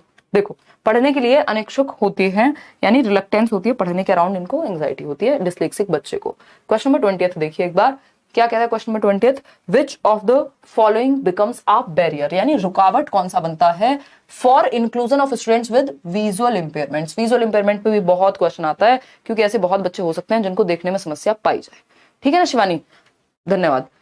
तो Braille books, audio taped notes, verbal descriptions of visual aids, या रिटन और प्रिंटेड मटेरियल। देखिए ये तो सबसे बड़ा बैरियर है कि रिटन मटेरियल ऐसे बच्चे को दे रहे हो आप जो देख ही नहीं सकता। अब मैं कहूं कि बोर्ड पे देख के पढ़ लो और किसी को देखने में ही समस्या है, तो ये तो खराब तरीका हो गया, इंक्लूजन का तरीका नहीं है, ये तो सेग्रीगेट कर दिया आपने बच्चे को। ये बैरियर बन जाएगा बच्चे के लिए, क्योंकि वो प्रिंटेड मटेरियल देखने में ही उसको समस्या है। जब ऑडियो बुक वो सुन सकता है, ब्रेल लिपि के थ्रू वो टच करके पढ़ सकता है। वर्बल डिस्क्रिप्शन अगर विजुअल एड्स हो, जैसे जो लिखा हुआ है वो कोई सॉफ्टवेयर बोल के बता दे ऐसे बच्चे को जो देख नहीं सकता, तो ये हेल्पफुल है तीनों। लेकिन ये हेल्पफुल नहीं होगा, ये बैरियर बन जाएगा, रुकावट बन जाएगा दृष्टिबाधित विद्यार्थी के लिए। क्वेश्चन नंबर 21 देखिए, 21वां सवाल क्या कहता है भाई, ये कहता है which of the following is directly associated with ADHD, यानी attention deficit hyper activity disorder से कौन सा सीधे तरीके से संबंधित है। पहला ऑप्शन है निम्नलिखित में से क्या ध्यानाभाव एवं अति सक्रियता विकार से संबंधित है। अब हिंदी में इसके इतने ट्रांसलेशन हो जाएंगे, हर साल एक नया ट्रांसलेशन आपको देखने को मिल जाएगा, लेकिन आपको इंग्लिश में ये क्या है, एक डिसेबिलिटी है, एक समस्या है क्या। एडीएचडी, एडीएचडी बोले तो अटेंशन डेफिसिट, यानी बच्चे की अटेंशन में, अवधान में कमी है, और बहुत ज्यादा हाइपर एक्टिव है। वो एक्टिव नहीं है, एक होता है एक्टिव मतलब सक्रिय है बच्चा, हाइपर एक्टिव है, वो 1 मिनट टिक के बैठ नहीं पाता, उछलता कूदता रहेगा क्लास में, है ना। तो अटेंशन उसकी ज्यादा देर टिकती नहीं है। तो ऐसे बच्चे, ये जो एडीएचडी डायरेक्टली किससे संबंधित है, नाम से ही पता लग रहा है अटेंशन में डेफिसिट है और हाइपर एक्टिविटी है। हाई अटेंशन स्पैन, भैया अटेंशन में तो डेफिसिट है, आप कह रहे हो हाई है अटेंशन स्पैन, तो ये तो ऑपोजिट बात हो गई। ये आपको पागल बनाने के लिए, यानी डिस्ट्रैक्ट करने के लिए ऑप्शन लगाया गया है। परसिस्टेंट इंपल्सिविटी, बिल्कुल सही बात है, बच्चा क्या है, इंपल्सिव होता है, इसलिए टिक के बैठ नहीं पाता, हर मिनट उसके अंदर कुछ ना कुछ उछलता रहता है जो उसको टिक के नहीं बैठने देता। लो एक्टिविटी लेवल्स, ऐसा नहीं है एक्टिविटी हाई लेवल के, इवन हाइपर एक्टिव है वो। Extended patience to listen, patience की तो बहुत कमी है, ऐसे बच्चों को बहुत ही छोटे छोटे टास्क देने पड़ते हैं जो समय में ब्रेक करके आप देंगे। 30 मिनट का काम इनको एक साथ नहीं, इनको 5 मिनट में भी हो सकता है, तोड़ के देना पड़े कोई काम 5-5 मिनट के उसमें, मतलब आप छोटे टाइम स्लॉट्स में तोड़ सकते हैं ऐसे बच्चे के लिए, क्योंकि इनकी अटेंशन ज्यादा देर तक टिक करके नहीं रह पाती। तो उच्च अवधान अवधि होती है, ये बात एकदम गलत है। पूछा क्या था हमसे, ये भूल गए हम, लेकिन डायरेक्टली एसोसिएटेड है, तो डायरेक्टली एसोसिएटेड है लो एक्टिविटी लेवल, परसिस्टेंट इंपल्सिविटी। परसिस्टेंट इंपल्सिविटी ही डायरेक्टली रिलेटेड है, बाकी तो ऑपोजिट बात कर रहे हैं। तो परसिस्टेंट इंपल्सिविटी है यहाँ पे दृढ़ आवेगशीलता, यानी बहुत ज्यादा इंपल्सिव हैं, हाइपर एक्टिव हैं, इंपल्स को कंट्रोल नहीं कर पाते, जो मन में आ रहा है कर रहे हैं। तो B option is the right answer. आगे बढ़ेंगे क्वेश्चन नंबर 22 पे क्या कहता है ये देखेंगे एक बार, फटाफट से समझते हैं question number 22। Inclusion as a philosophy and practice is situated in the context of diversity. यानी जो इंक्लूजन है, जो समावेशन का ये जो संप्रत्यय है, इसके पीछे की जो फिलोसफी है, जो थॉट है, वो क्या है, विभिन्नता के संदर्भ में बात है कि बच्चों में विभिन्नता होती है। तो ये किस चीज को इंक्लूड करता है, कैसी विभिन्नता को इंक्लूड करता है? लिंग्विस्टिक डाइवर्सिटी, यानी भाषा के आधार पर विभिन्नता हो सकती है। 4 बच्चे, कोई पंजाबी बोलेगा, कोई गुजराती बोलेगा, कोई मराठी बोलेगा, कोई और भाषा बोल सकता है, लाइक शेयर करना आप भूल जाते हैं, है ना? तो बिल्कुल सही बात है। जेंडर डाइवर्सिटी, भाई अलग अलग जेंडर को एक क्लास में केटर किया जा सकता है। सोशियो, यानी जेंडर का डिफरेंस हो सकता है बच्चों में। सोशियो कल्चरल डाइवर्सिटी, अलग अलग समाज संस्कृति से भी बच्चे आ सकते हैं। एबिलिटी एंड डिसेबिलिटी, ये भी संभावना है ना? किसी चीज में कोई बहुत अच्छा होगा, दूसरे किसी को किसी चीज में समस्या हो सकती है। तो डाइवर्सिटी हर एक आधार पे इंक्लूडेड होती है इंक्लूसिव क्लासरूम में। फर्स्ट, सेकंड, थर्ड, फोर्थ चारों सही है यहाँ पे, ठीक है ना? फर्स्ट, सेकंड, थर्ड का आई थिंक कोई ऑप्शन भी नहीं था। तो अगर हम एबिलिटी और डिसेबिलिटी को हल्का सा कम बेहतर भी माने, तब भी हमारे पास ऑप्शन नहीं है, तो कई बार ऑप्शन के अनुसार भी जाना पड़ता है। हालांकि ये योग्यता और विकलांगता इस तरह से लिखना बहुत ही पॉजिटिव बात नहीं है, बट ये जिस कॉन्टेक्स्ट में कह रहे हैं, इन चारों ऑप्शंस को देखते हुए फिर हम समझ जाएंगे कि भैया ये कह रहे हैं कि अगर कोई किसी क्षेत्र में एबल है तब भी उसको इंक्लूड करना है, किसी क्षेत्र में कम एबल है उसको भी इंक्लूड करना है, इसी को इंक्लूजन कह रहे हैं। बात तो सही है, कोई दिक्कत परेशानी हो तो आप बता दीजिए। आगे बढ़ते हैं क्वेश्चन नंबर 23 पे। क्या है क्वेश्चन नंबर 23 है, students struggling with dash often face difficulties in mathematical concepts and computation। मतलब वो बच्चे जो किसी एक समस्या से संघर्ष कर रहे हैं, वो कौन सी समस्या आपको पहचानना है। डैश के साथ संघर्ष करने वाले छात्रों को अक्सर गणितीय अवधारणाओं और गणना में कठिनाइयों का सामना करना पड़ता है। अभी बताया था कैलकुलेशन से संबंधित, गणित से संबंधित, मैथमेटिक्स से संबंधित कौन सा एक डिसऑर्डर या डिसेबिलिटी है, वो है लर्निंग डिसेबिलिटी आपकी डिसकैलकुलिया। क्या है? डिसकैलकुलिया, गुणज वैफल्य या वैकल्य। डिसग्राफिया, ग्राफ से याद रखिए, ग्राफ किससे बनाते थे? हाथ से। तो राइटिंग से संबंधित है ना? ये इंपॉर्टेंट है, 3-4 ज्यादा। राइटिंग से वैसे भी बहुत सारे हैं, लेकिन ये ज्यादा इंपॉर्टेंट। डिसलेक्सिया रीडिंग से संबंधित है। कई बार रीडिंग राइटिंग दोनों एक साथ आ जाते हैं, तो रीडिंग तो मेजर है इसमें। ऑटिस्टिक बच्चा जो है वो रेपिटेटिव बिहेवियर करेगा, है ना? ज्यादा उसकी सराउंडिंग में अगर चेंज होगा तो चेंज को वो रिलक्टेंस होती है चेंज के प्रति। तो डिसकैलकुलिया होगा यहाँ पे जो सही उत्तर है कि कैलकुलेशन या कंप्यूटेशनल स्किल्स में प्रॉब्लम होगी बच्चे को। 24 देखिएगा एक बार, क्या कहता है? An assistive technology to aid vision, यानी देखने में सहायता करने के लिए। एड का मतलब क्या? टीचिंग एड, मतलब टीचिंग में, शिक्षण सहायक सामग्री को टीचिंग एड कह रहे हैं। तो यहाँ पे बात किसकी हो रही है? जो विजुअली देखने में सहायक सामग्री होगी, कौन सी हो सकती है देखने वाले बच्चे के लिए? असिस्टिव टेक्नोलॉजी क्या हो सकती है बताइएगा एक बार। नाम ले लिया, फैबुलस फसाड, नाम तो देखो आपका क्या रखा है आपने। देखिए एक बार, दृष्टि की सहायता के लिए एक सहायक तकनीक है, बताइए। मतलब बच्चे को देखने में हेल्प होगी, विजुअली चैलेंज बच्चे को, कौन सी एक तकनीक है? लार्ज प्रिंट वर्कशीट्स, हाँ भाई अगर मुझे कम दिखाई देता है तो मेरे लिए बड़े अक्षरों में लिखा जाना चाहिए, बात तो सही है। बजाय कि मैं इतना छोटा लिखूं बोर्ड पे, टीचर को इतना बड़ा लिखना चाहिए। मतलब थोड़ा सा लार्ज प्रिंट में अगर प्रिंटेड मटेरियल होगा तो सही है, हेल्प हो जाएगी। वॉइस एक्टिवेटेड कंप्यूटर, ये बात भी सही है। कैलकुलेटर्स, ये बात तो उतनी सही नहीं होगी। मैग्नीफाइंग ग्लास, कुछ हद तक कई लोग इसको मान लेते हैं, बट ये कोई बहुत लंबा अच्छा खासा तरीका नहीं है। आप मैग्नीफाइंग ग्लास लगा के हर वर्ड थोड़ी पढ़ते हैं, है ना? तो इसमें दोनों ऑप्शन सही है। और आई थिंक इसमें जो है इन्होंने एक फ्री का नंबर दिया हुआ है। आज के सेट में 2-3 क्वेश्चन ऐसे हैं जिसमें सीटेट ने खुद 2 ऑप्शन सही दे दिए हैं या 2 ऑप्शन गलत दे दिए हैं, तो उस चक्कर में इनको फ्री का नंबर फिर बाद में देना पड़ा।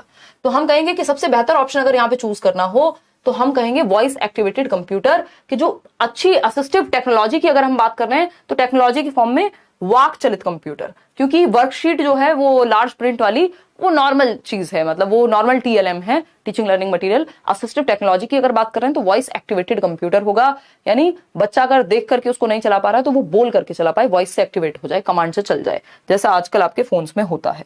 तो इसमें तो बी ऑप्शन है क्लियरली, चाहे सीटेट कुछ भी कहे। क्वेश्चन नंबर 25 देखिएगा। क्वेश्चन नंबर 25 है, typical identifying characteristics of creative children, यानी अगर आपको रचनात्मक बच्चों को पहचानना है तो उसकी मुख्य विशेषताएं कौन सी होंगी। पहला ऑप्शन है फ्लेक्सिबिलिटी होगी। भाई रचनात्मकता की 4 विशेषताएं होती हैं, 4 एलिमेंट्स होते हैं जो बताए हैं किसने? जॉय पॉल गिलफर्ड ने। अगर हम बात करें, फ्लेक्सिबिलिटी होती है, फ्लुएंसी होती है, ओरिजिनलिटी होती है, इलेबोरेशन होता है। फ्लेक्सिबिलिटी क्या है, एक आइडिया काम नहीं करेगा दूसरा आइडिया। फ्लुएंसी क्या है, इतने नंबर ऑफ आइडियाज हैं, बहुत सारे आइडियाज आते हैं, एक ही आइडिया नहीं है, उसमें से कुछ ट्राई करते रहेंगे। ओरिजिनलिटी है, मौलिक विचार होगा, किसी का कॉपी पेस्ट नहीं कर दिया कि अच्छा लेट्स लर्न पे ये हुआ है चलो हम भी यही डालते हैं, है ना, यही कर लेते हैं जैसे यहाँ होता है, ऐसा हो सकता है। इलेबोरेशन है, मतलब उस चीज को आप इन डेप्थ जा पा रहे हैं। तो फ्लेक्सिबिलिटी, फ्लुएंसी, ओरिजिनलिटी, ये तो बिल्कुल सही लक्षण है। High intellectual, social and emotional maturity, जरूरी नहीं है कि बिल्कुल गिफ्टेड बच्चा ही क्रिएटिव होगा, एवरेज बच्चा भी क्रिएटिव हो सकता है। Preference for simple task and low risk taking, नहीं रिस्क टेकिंग ज्यादा चाहिए होती है जब भी आप कुछ नया करने की कोशिश कर रहे होते हैं। कन्वर्जेंट नहीं, डाइवर्जेंट और फ्लेक्सिबल थिंकिंग चाहिए, रिजिड नहीं। तो ए ऑप्शन है, विचारों का लचीलापन, प्रवाह और मौलिकता, ये 4 कैरेक्टरिस्टिक्स में से 3 ही ऊपर दिए हुए हैं फर्स्ट लाइन में। क्वेश्चन नंबर 26 देखिए और जवाब दीजिए। ये कहता है multiple ways of dash are of importance for successful implementation of universal design for learning, UDL. ये मैंने आपका चाइल्ड सेंटर्ड एजुकेशन में भी एक बार ये टॉपिक आया था, बहुत पहले ये क्वेश्चन आया करता था ऑफलाइन में, और इस बार से इन्होंने ऑनलाइन में भी पूछना शुरू कर दिया है। समझते हैं कहानी है क्या। अगर हम बात करें सीखने के सार्वभौमिक डिजाइन के सफल क्रियान्वयन के लिए डैश के कई तरीके महत्वपूर्ण हैं। यूनिवर्सल डिजाइन फॉर लर्निंग होता है हर तरह का बच्चा सीख पाए। एक क्लास में यूनिवर्सल डिजाइन है लर्निंग का, यूनिवर्सल मतलब सार्वभौमिक, सबके लिए अलग अलग कुछ कुछ है जिससे बच्चा इजीली सीख पाए। अगर हम बात करते हैं रिप्रेजेंटेशन, यानी multiple ways of representation are of importance, बिल्कुल सही बात है। यूनिवर्सल डिजाइन में जब मल्टीपल तरह के बच्चे हैं तो मल्टीपल तरह का रिप्रेजेंटेशन हो सकता है, किसी बात को दर्शाने के मल्टीपल तरीके हो सकते हैं, चार्ट भी हो सकता है, कुछ और भी हो सकता है, मल्टीपल एक्शन के तरीके हो सकते हैं, बिल्कुल सही बात है, एंगेजमेंट के तरीके हो सकते हैं बच्चे को, बिल्कुल सही बात है। अब इसमें फ्री का नंबर सीटेट ने 100% दिया है, 9 लिखा हुआ मिलेगा अगर आप आंसर की चेक करेंगे। लेबलिंग नहीं हो सकता, लेबल नहीं कर सकते आप बच्चे को, तो इसमें कहानी क्या हो गई कि 3 ऑप्शन पॉजिटिव दे दिए, तो इनको ना ये पूछना जब था तो इसमें नॉट लगा देना था कहीं। सक्सेसफुल या क्रिएटिविटी के लिए भी कई बार ऐसा एक क्वेश्चन था, तो नॉट लगा देना था कि यूनिवर्सल डिजाइन के लिए कौन सा एक तरीका इंपॉर्टेंट नहीं होगा, तो लेबलिंग हो जाता है यहाँ आंसर। बाकी के तीनों ठीक है, तो इसलिए इसमें क्या हुआ है, फ्री नंबर मिला है, इसमें तीनों आंसर सही है, चाहे आपने रिप्रेजेंटेशन लगाया हो, एंगेजमेंट लगाया हो, एक्शन लगाया हो, क्योंकि यूनिवर्सल डिजाइन सार्वभौमिक डिजाइन में मल्टीपल वेज ऑफ एक्शन, बच्चे अलग अलग तरीके से एक्टिव हो, एंगेज्ड हो, रिप्रेजेंटेशन चीज को प्रेजेंट करने का तरीका, डिफरेंट डिफरेंट टीचिंग मेथड्स, इन सबको इंक्लूड कर सकते हैं। लेकिन लेबलिंग, बच्चे पे ठप्पा लगाना, तुम फर्स्ट आते हो, तुम इस जाति से हो, तुम ये भाषा बोलते हो, तुम अच्छे नहीं दिखते, ये सब लेबलिंग है, ठप्पा लगा रहे हैं आप बच्चे पे। तो एक ही चीज नेगेटिव है, उसके अलावा तीनों पॉजिटिव है, तो ये तो क्वेश्चन ही इन्होंने गलत बनाया है, इसमें नॉट लगाना था और लेबलिंग बन जाता आंसर सही। फिर question number 27, providing opportunities to all students for achieving their potential, यानी हर बच्चे के अंदर जो छिपा हुआ पोटेंशियल है उस योग्यता को निखार करके लाने के लिए irrespective of variation in their abilities, यानी अलग अलग क्षमताएं हो सकती हैं लेकिन हर बच्चे में कुछ तो संभावना होगी ना। Every child has a potential, हमने चाइल्ड सेंटर्ड एजुकेशन में भी बात की थी। अब आप समझ पा रहे होंगे कि क्यों हम सीक्वेंस में चल रहे हैं सिलेबस के अकॉर्डिंग, क्योंकि एक टॉपिक दूसरे टॉपिक से जुड़ा हुआ है। ठीक, इज अ की ऑब्जेक्टिव ऑफ डैश क्लासरूम, किस तरह के क्लासरूम में हम ये मानते हैं कि हर एक बच्चे में क्या है, पोटेंशियल होता है। तो चाइल्ड सेंटर्ड अप्रोच ये मानती है, और चाइल्ड सेंटर्ड अप्रोच को फॉलो करके हम इंक्लूसिव एजुकेशन भी लगा रहे हैं कि हर बच्चे का ध्यान रखा जा सके। सिस्टम के लिए बच्चा नहीं है, बच्चे के लिए सिस्टम है, यानी change the system for the child, not change the child for the system. Opposite नहीं है इसका कि बच्चे के लिए सिस्टम बनाया गया, सिस्टम के लिए बच्चा नहीं बनाया गया कि चलो चलो सिस्टम बनाया, चलो बच्चे बनाते हैं, ये नहीं होता है। ठीक है ना, इसको अदरवाइज ना लेके जाएं। स्पेशल एजुकेशन नहीं, इंक्लूसिव एजुकेशन है ये कि भैया हर एक बच्चे में डाइवर्सिटी हो सकती है, एबिलिटीज में अंतर हो सकता है, किसी का किसी चीज में इंटरेस्ट हो, किसी बच्चे का किसी चीज में इंटरेस्ट हो, लेकिन इंक्लूसिव एजुकेशन ये मानती है कि हर बच्चे में कुछ ना कुछ क्षमता तो है, कुछ ना कुछ पोटेंशियल तो है। इंटीग्रेटेड में हम एडमिशन तो ले लेते थे लेकिन हर बच्चे की नीड्स केटर नहीं कर पाते थे, जबकि इंक्लूसिव में हम सिस्टम में चेंज भी लाते हैं। इंटीग्रेटेड में सिस्टम में चेंज नहीं आ पा रहा था उस लेवल पे। नॉन प्रोग्रेसिव नहीं, यहाँ प्रोग्रेसिव लिखा होता तो सही हो जाता, फिर इंक्लूसिव नहीं देते, एक ही तो ऑप्शन देना था सही। ठीक है ना। Thank you ma'am for these wonderful sessions. Thank you Avinash, धन्यवाद आप सभी का कि आप लोग इतने प्यार से पढ़ने आते हैं रात को। B option, question number 28।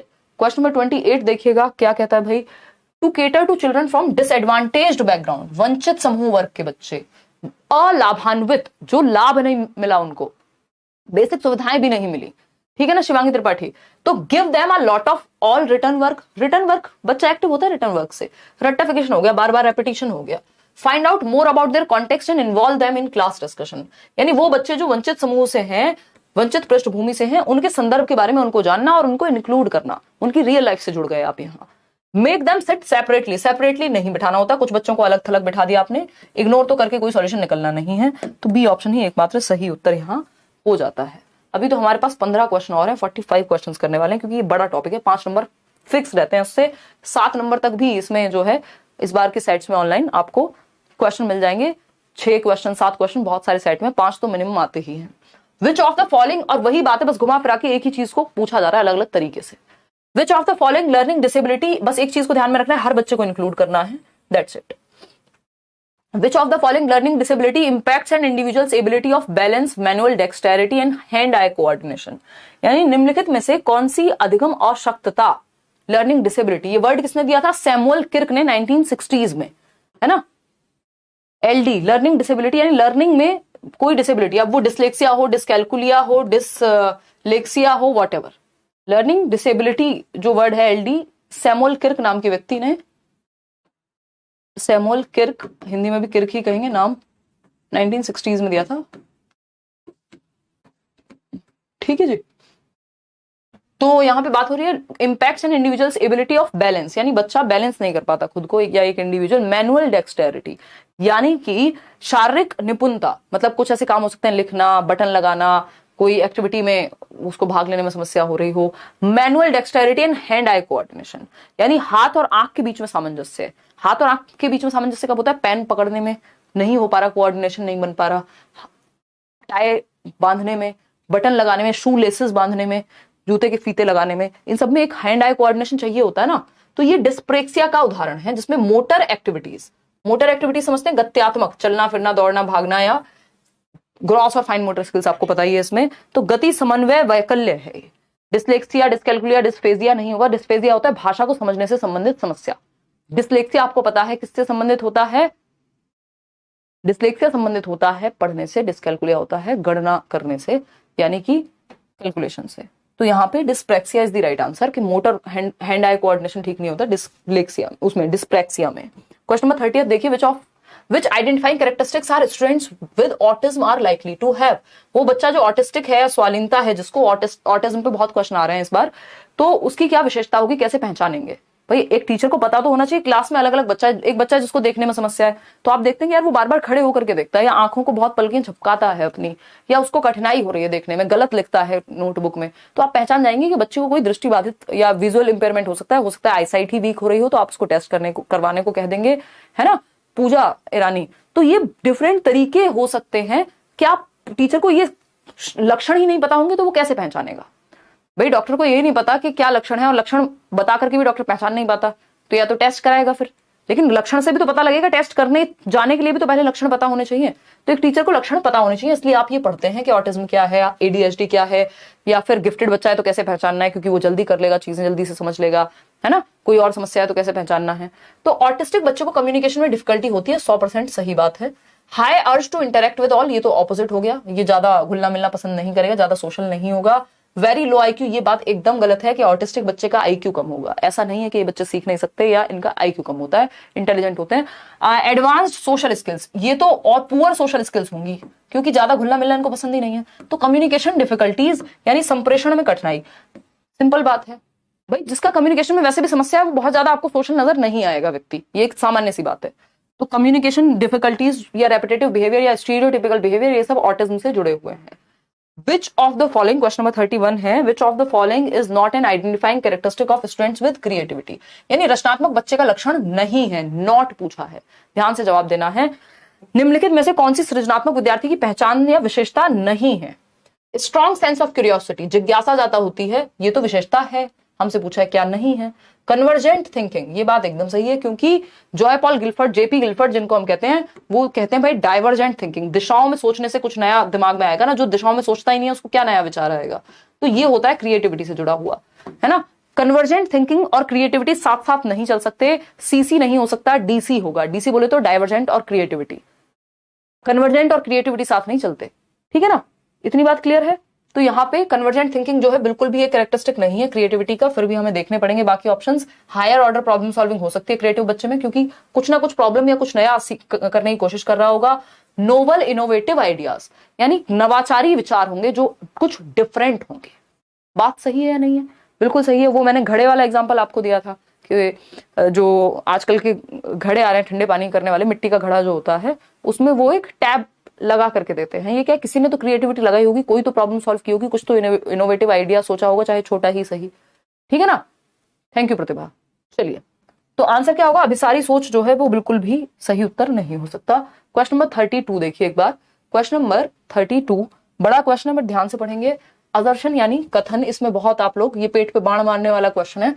कथन और तर्क। Students with attention deficit hyper activity disorder benefit from a well designed approach that reduces visual and auditory distractions. यानी वो बच्चे जिनको एडीएचडी है उनको हेल्प मिल सकती है एक वेल डिजाइन्ड अप्रोच से जो विजुअल एंड ऑडिटरी डिस्ट्रैक्शंस को कम करता हो। यानी सुनने में भी ज्यादा डिस्ट्रैक्शन ना हो ऐसा एनवायरमेंट, और देखने में भी डिस्ट्रैक्शन ना हो, सिंपल हो सकती हैं चीजें। बात सही है। Students with ADHD have a low concentration span and get distracted easily. ये बात भी सही है कि एडीएचडी वाले बच्चों का अटेंशन स्पैन कम होता है, तो इसलिए डिस्ट्रैक्शन कम से कम होनी चाहिए उनके अराउंड।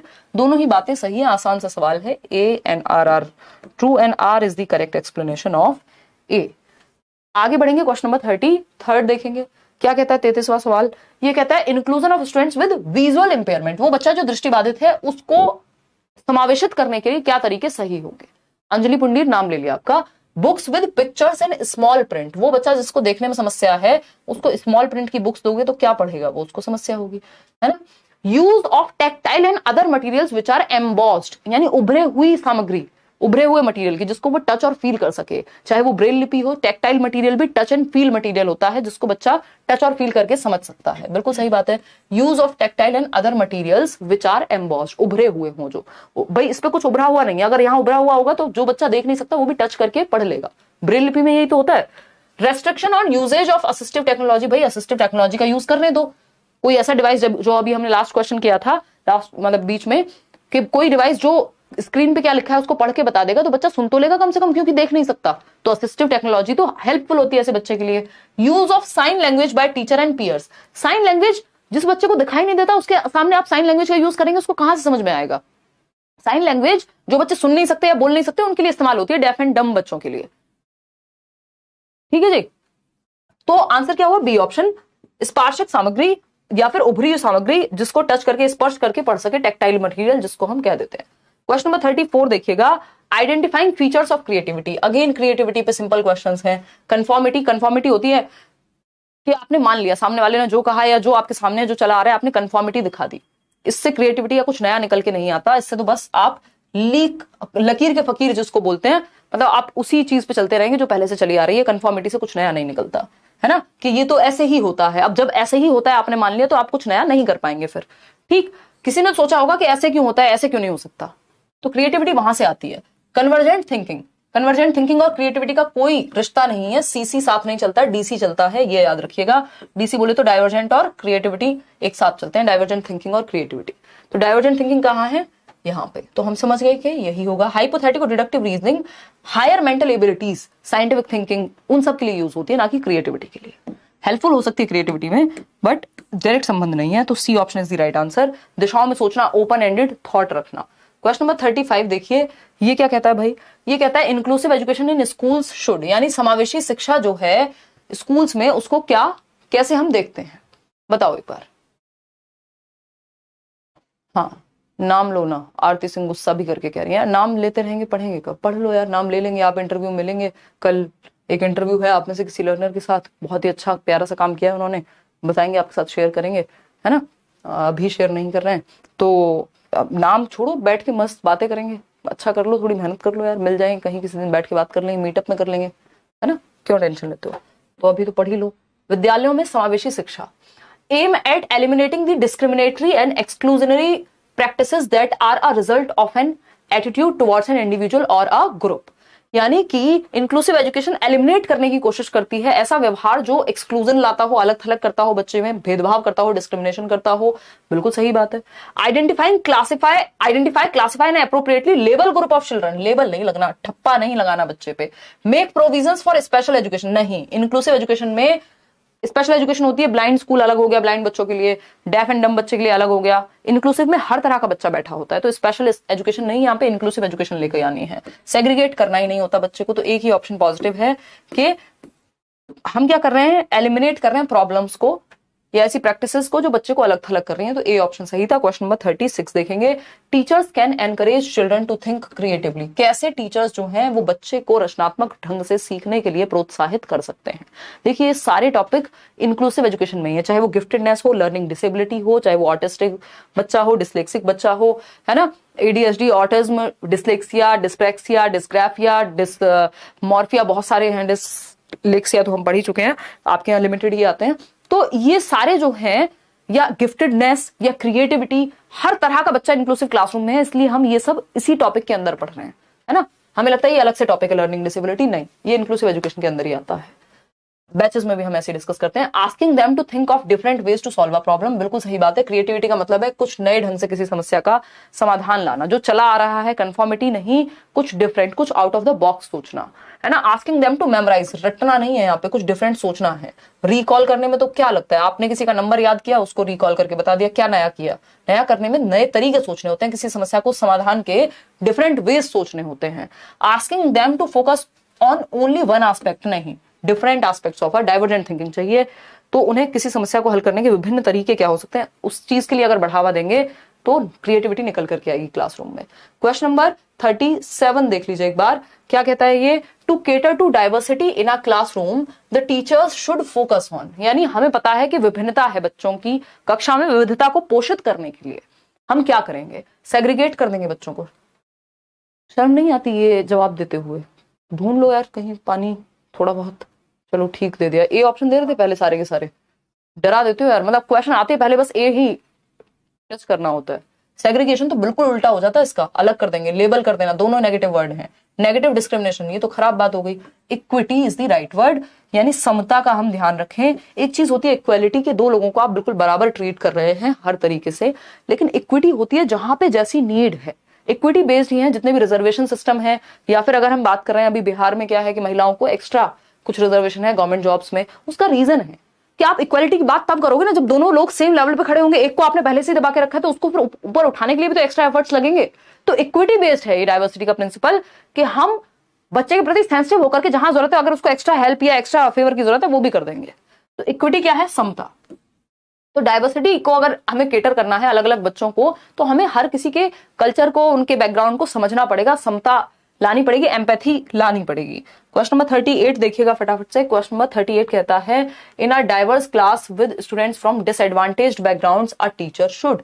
यानी ऐसी कक्षा जहां विभिन्न क्षमताओं वाले बच्चे या विभिन्न पृष्ठभूमि वाले बच्चे हैं, उनको इंक्लूड करने के लिए टीचर को क्या करना चाहिए।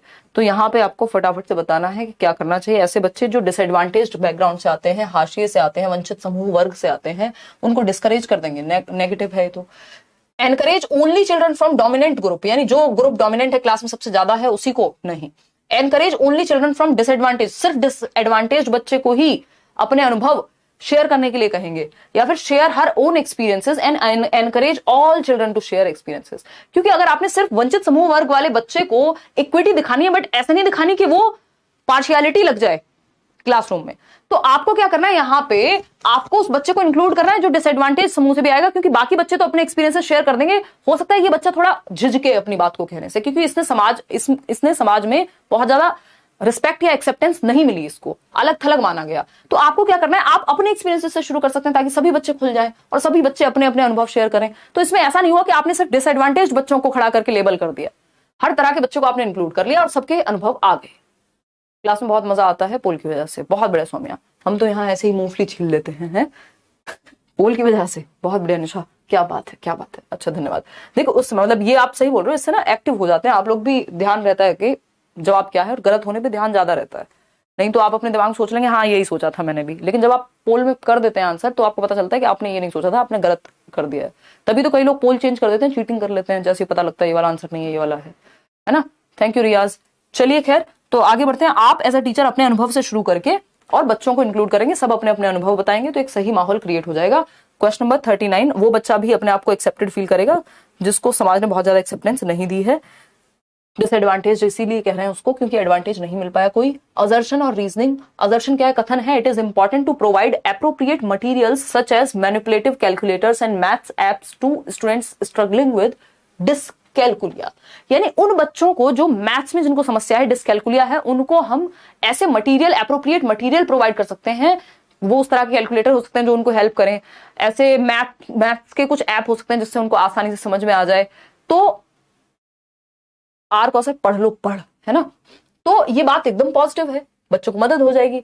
Students having autism perform repetitive motor actions, ये बात भी सही है।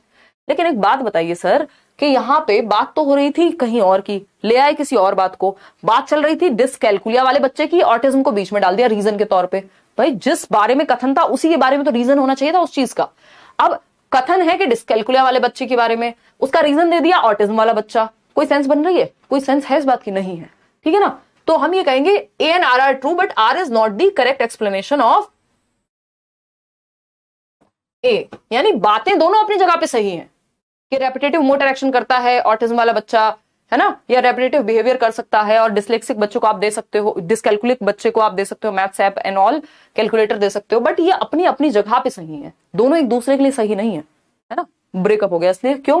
क्योंकि क्यों? क्योंकि ये व्यक्ति भी सही है, ए भी सही है, आर भी सही है, लेकिन ए और आर साथ नहीं जा पा रहे हैं क्योंकि ए का जो रीजन है ए आर के लिए सही नहीं है, मतलब जो आर है वो सही उत्तर नहीं दे पा रहा है ए के बारे में, है ना। दोनों क्या है? इंडिपेंडेंटली सही है, ठीक है ना।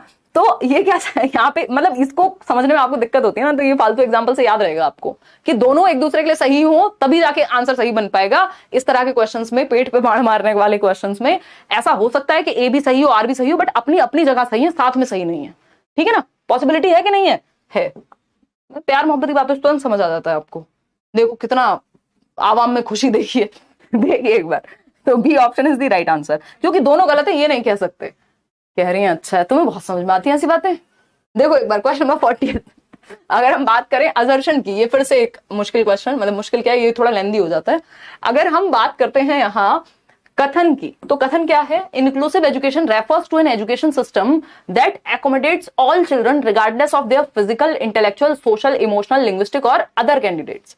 मतलब समावेशी शिक्षण ऐसा शैक्षिक तंत्र है जहां पे शारीरिक, मानसिक, सामाजिक समावेशन एक व्यापक दर्शन है, यानी हर तरह के बच्चे को, किसी को सोशली अगर अलग थलग महसूस हुआ है ना, या फिर अगर हम बात करते हैं किस चीज की, सोशली, इमोशनली, बहुत सिंगल पेरेंट बच्चा हो सकता है जिसको इमोशनली उतना सपोर्ट नहीं मिला, या फिर फिजिकली कोई डिसेबिलिटी हो सकती है, हर तरह के बच्चे को इंक्लूड करते हैं। बात सही है मोहम्मद तबरेज बताइए। दीक्षा क्वेश्चन, अच्छा आप कितने क्यूट है, अच्छा धन्यवाद यार। ऑल शॉर्ट वीडियो कंटेंट मिल गया है, सही कह रहे हो। देखिए आ जाओ इधर, बहुत ध्यान लगाते हो। Inclusion is not confined to the disabled but is a broader term, बिल्कुल सही बात है। इंक्लूसिव एजुकेशन रेफर करती है एक ऐसे एजुकेशन सिस्टम के बारे में जहां पे एकोमोडेशंस हैं हर बच्चे के लिए। इसका रीजन क्या दिया है कि इंक्लूजन जो है वो सिर्फ कन्फाइंड नहीं है कि डिसेबिलिटी तक, इसमें हर तरह का बच्चा इंक्लूडेड है। दोनों बात सही है भाई, कोई दिक्कत नहीं है ना, कौन दिक्कत नहीं है, क्लियर है। चलिए आगे बढ़ते हैं। क्वेश्चन नंबर 41 देखिएगा एक बार। In an elementary classroom how should teacher view diversity? विभिन्नता को कैसे देखना चाहिए एक कक्षा में, कोई भी कक्षा हो, एलिमेंट्री हो, मिडिल हो, प्राइमरी हो, as a barrier to learning. भाई इंक्लूजन जो है वो बैरियर नहीं हो सकता, रुकावट नहीं हो सकता, हेल्पफुल होगा। इग्नोर कर देंगे डाइवर्सिटी को, जी नहीं, बिना डाइवर्सिटी के तो दुनिया नहीं चलेगी। मिनिमाइज डाइवर्सिटी, खत्म कर देंगे डाइवर्सिटी को, रोबोट्स बना देंगे सबको, मिनिमाइज कर देंगे, नहीं। As an asset since it promotes heterogeneity. एक होती है होमोजेनिटी, होमोजेनिटी मतलब सेम, सब कुछ सेम, समान, तो समान में तो फिर इंसान कहां बचेंगे। हेट्रोजेनिटी है विषमता, यानी अलग अलग तरह की विभिन्नता को हम प्रमोट कर रहे हैं। तो एक गुण के रूप में देखना चाहिए इसको, जो डाइवर्सिटी है, कि ये एक एसेट है, एक संसाधन है जिसके माध्यम से हम बहुरूपता को बढ़ावा देंगे, डाइवर्सिटी को हम बढ़ावा देंगे। आगे बढ़ेंगे, 2-3 क्वेश्चन और हैं। क्वेश्चन नंबर 42, बहुत ही हिम्मत दिखाई उन लोगों ने जिन्होंने 45 क्वेश्चन एक साथ इतने लेंथी क्वेश्चंस को सॉल्व किया बैठ के। कार्तिक, अ 5th standard child has persistent difficulty in verbal and non verbal communication. यानी कार्तिक एक बच्चा है जो परसिस्टेंट है, डटा हुआ है, जब तक तोड़ेंगे नहीं तब तक छोड़ेंगे नहीं, यानी कमिटेड बच्चा है, ठीक है। नॉन वर्बल और वर्बल कम्युनिकेशन में विद हिज फ्रेंड्स, कुछ और बढ़िया बने, डिफिकल्टी पढ़ना भूल गई।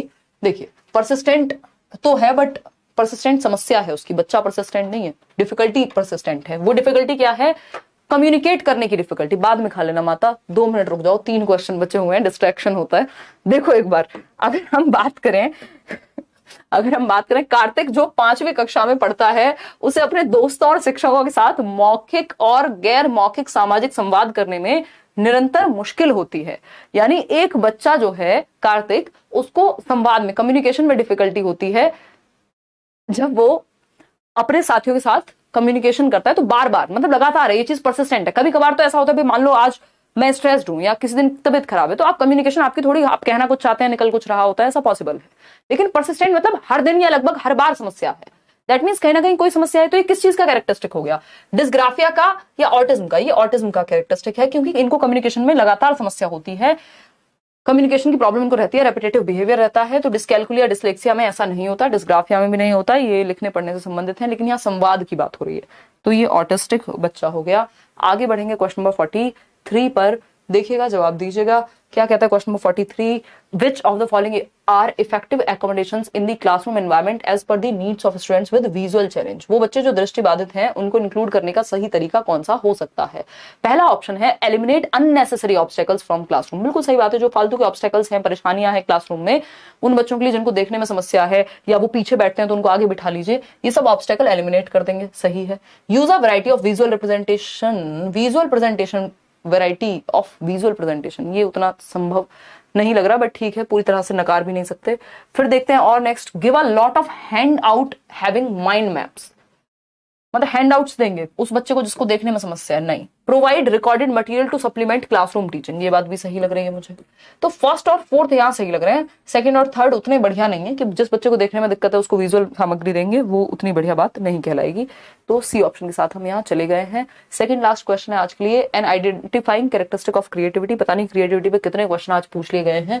रचनात्मकता की एक विशेषता बतानी है, divergent thinking, the ability to propose many different ideas और आंसर्स, यानी अपसारी चिंतन, कई अलग अलग दिशाओं में सोचने की क्षमता, ब्रेनस्टॉर्मिंग, बुद्धिशीलता भी इसी से जुड़ा हुआ है, लेटरल थिंकिंग भी इसी से जुड़ा हुआ है, out of the box thinking भी इसी से जुड़ा हुआ है कि आप दिशाओं में सोच पाते हैं, ओपन एंडेड थॉट है आपके पास। ठीक है, बहुत बढ़िया प्रगति गुप्ता। तो एबिलिटी ऑफ पैसिव, बच्चों को पैसिव रखना ही नहीं होता। कन्वर्जेंट और क्रिएटिविटी सीसी साथ में नहीं चलते, डीसी साथ में चलते हैं, याद रखना है।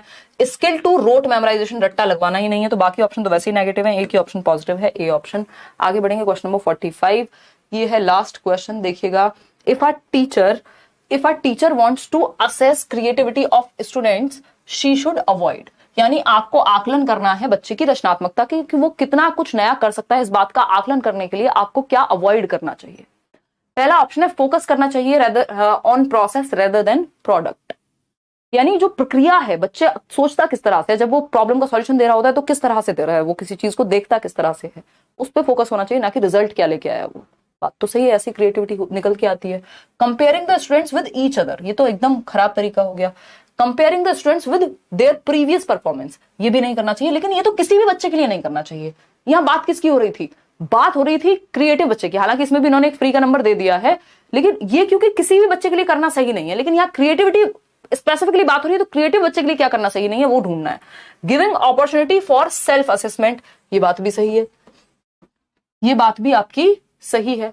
तो ये ऑप्शन जो है, ये इसमें इसलिए इन्होंने फ्री का नंबर दिया क्योंकि 3 ऑप्शन जो है वो सही दे दिए हैं, मतलब ऐसे जो होने ही नहीं चाहिए। एक ऑप्शन है जिसको इन्होंने कहीं और ही लेकर के चले गए। तो अवॉइड क्या करना है? Focusing on process rather than product. फिर एक ही ऑप्शन बचता है इसमें कि हम ए को चूज कर लें, बाकी तो जो है इसमें फ्री का नंबर ही मिलेगा। तो ए चूज कर सकते हैं आप इस केस में कि आपको अवॉइड नहीं करेंगे, बट प्रोसेस वाला असेस करते समय फोकसिंग ऑन रेदर, मतलब ये फ्री वाला ही नंबर है, इसमें कोई एक जवाब हो नहीं सकता। या तो इनको ये नॉट लिखना चाहिए, तब जाकर के एक ऑप्शन हम ये चूज कर लेंगे, और बाकी 3 मतलब कुछ तो इनको कॉम्बिनेशन देना चाहिए था। इसका कोई सही जवाब अभी धरती पे उपलब्ध नहीं है। उसका रीजन यही है कि ये क्वेश्चन ही सही से पूछा नहीं है इन्होंने। तो ऐसा भी हो सकता है कई बार, तो आपको वहां अपनी समझ के अनुसार ऐसा कर लेना है कि जो क्वेश्चन आपको अप्रोप्रिएट लग रहा हो आंसर, उस हिसाब से वहां मार्क कर देंगे। आउट ऑफ 45 कितने ठीक हुए वो आप बताएंगे। इसमें 3-4 क्वेश्चन ऐसे थे, 3 क्वेश्चन आई थिंक थे ऐसे, मैं वो मार्क भी करा दूंगी। अभी आंसर की आपके साथ शायद कल ये शेयर हो जाएगी इसकी, जिसमें फ्री नंबर सभी के लिए है, जिस क्वेश्चन में ही प्रॉब्लम है वो आपको दिखाना इसलिए जरूरी है कि ऐसा भी होता है पेपर में, है ना। पीडीएफ मिल जाएगा आपको टेलीग्राम चैनल पे कल ही। आज वाला पीडीएफ एटलीस्ट सबसे पहले मैं शेयर करा दूंगी, बाकी के पेंडिंग देखे जाएंगे फिर, मतलब उनको भी करेंगे। तो ये एक बेसिक बात हो गई। बाकी धन्यवाद आप सभी का। लाइक शेयर सब्सक्राइब करना भूल गए हो तो कर दीजिएगा। कमेंट्स में अपने विचार बताइएगा। आउट ऑफ 45 क्वेश्चंस कितने आप ठीक कर पाए वो बताइएगा। कल संडे है, संडे वार्ता कर सकते हैं। अगर मैं टाइम पे घर आ गई तो, मुझे ऑफिस जाना है कुछ काम के लिए, तो वो एक चीज हुई। इसके अलावा मंडे से फिर आपकी 9:15 क्लास कंटिन्यू रखेंगे। आप डेली मिलेंगे, ठीक है ना। चलिए, बाकी व्लॉग आएगा कल शाम तक आएगा। हिमांशु सिंह दूसरा चैनल जो है अपना, 6-8 महीने से कोई व्लॉग नहीं आया। थैंक यू सो मच यार। ये बेसिक कॉन्सेप्ट्स को ध्यान में रखा है। इक्विटी के प्रिंसिपल को, इंक्लूड करने वाले प्रिंसिपल को, सेग्रीगेट नहीं करना, लेबल नहीं करना बच्चे को, इक्विटी को ध्यान में रखना है, ये सारी चीजें। थैंक यू सो मच, धन्यवाद, बाय बाय, टाटा। जाओ अपने घर, सो जाओ। आप अपने घर ही हो। निशा को उनके घर छोड़ के आते हैं, कुछ खिला दें इनको, जब से बैठ के खाई जा रही हैं है ना, आवाजें निकाल रही हैं अलग तरह की। चलिए, टेक केयर, बाय।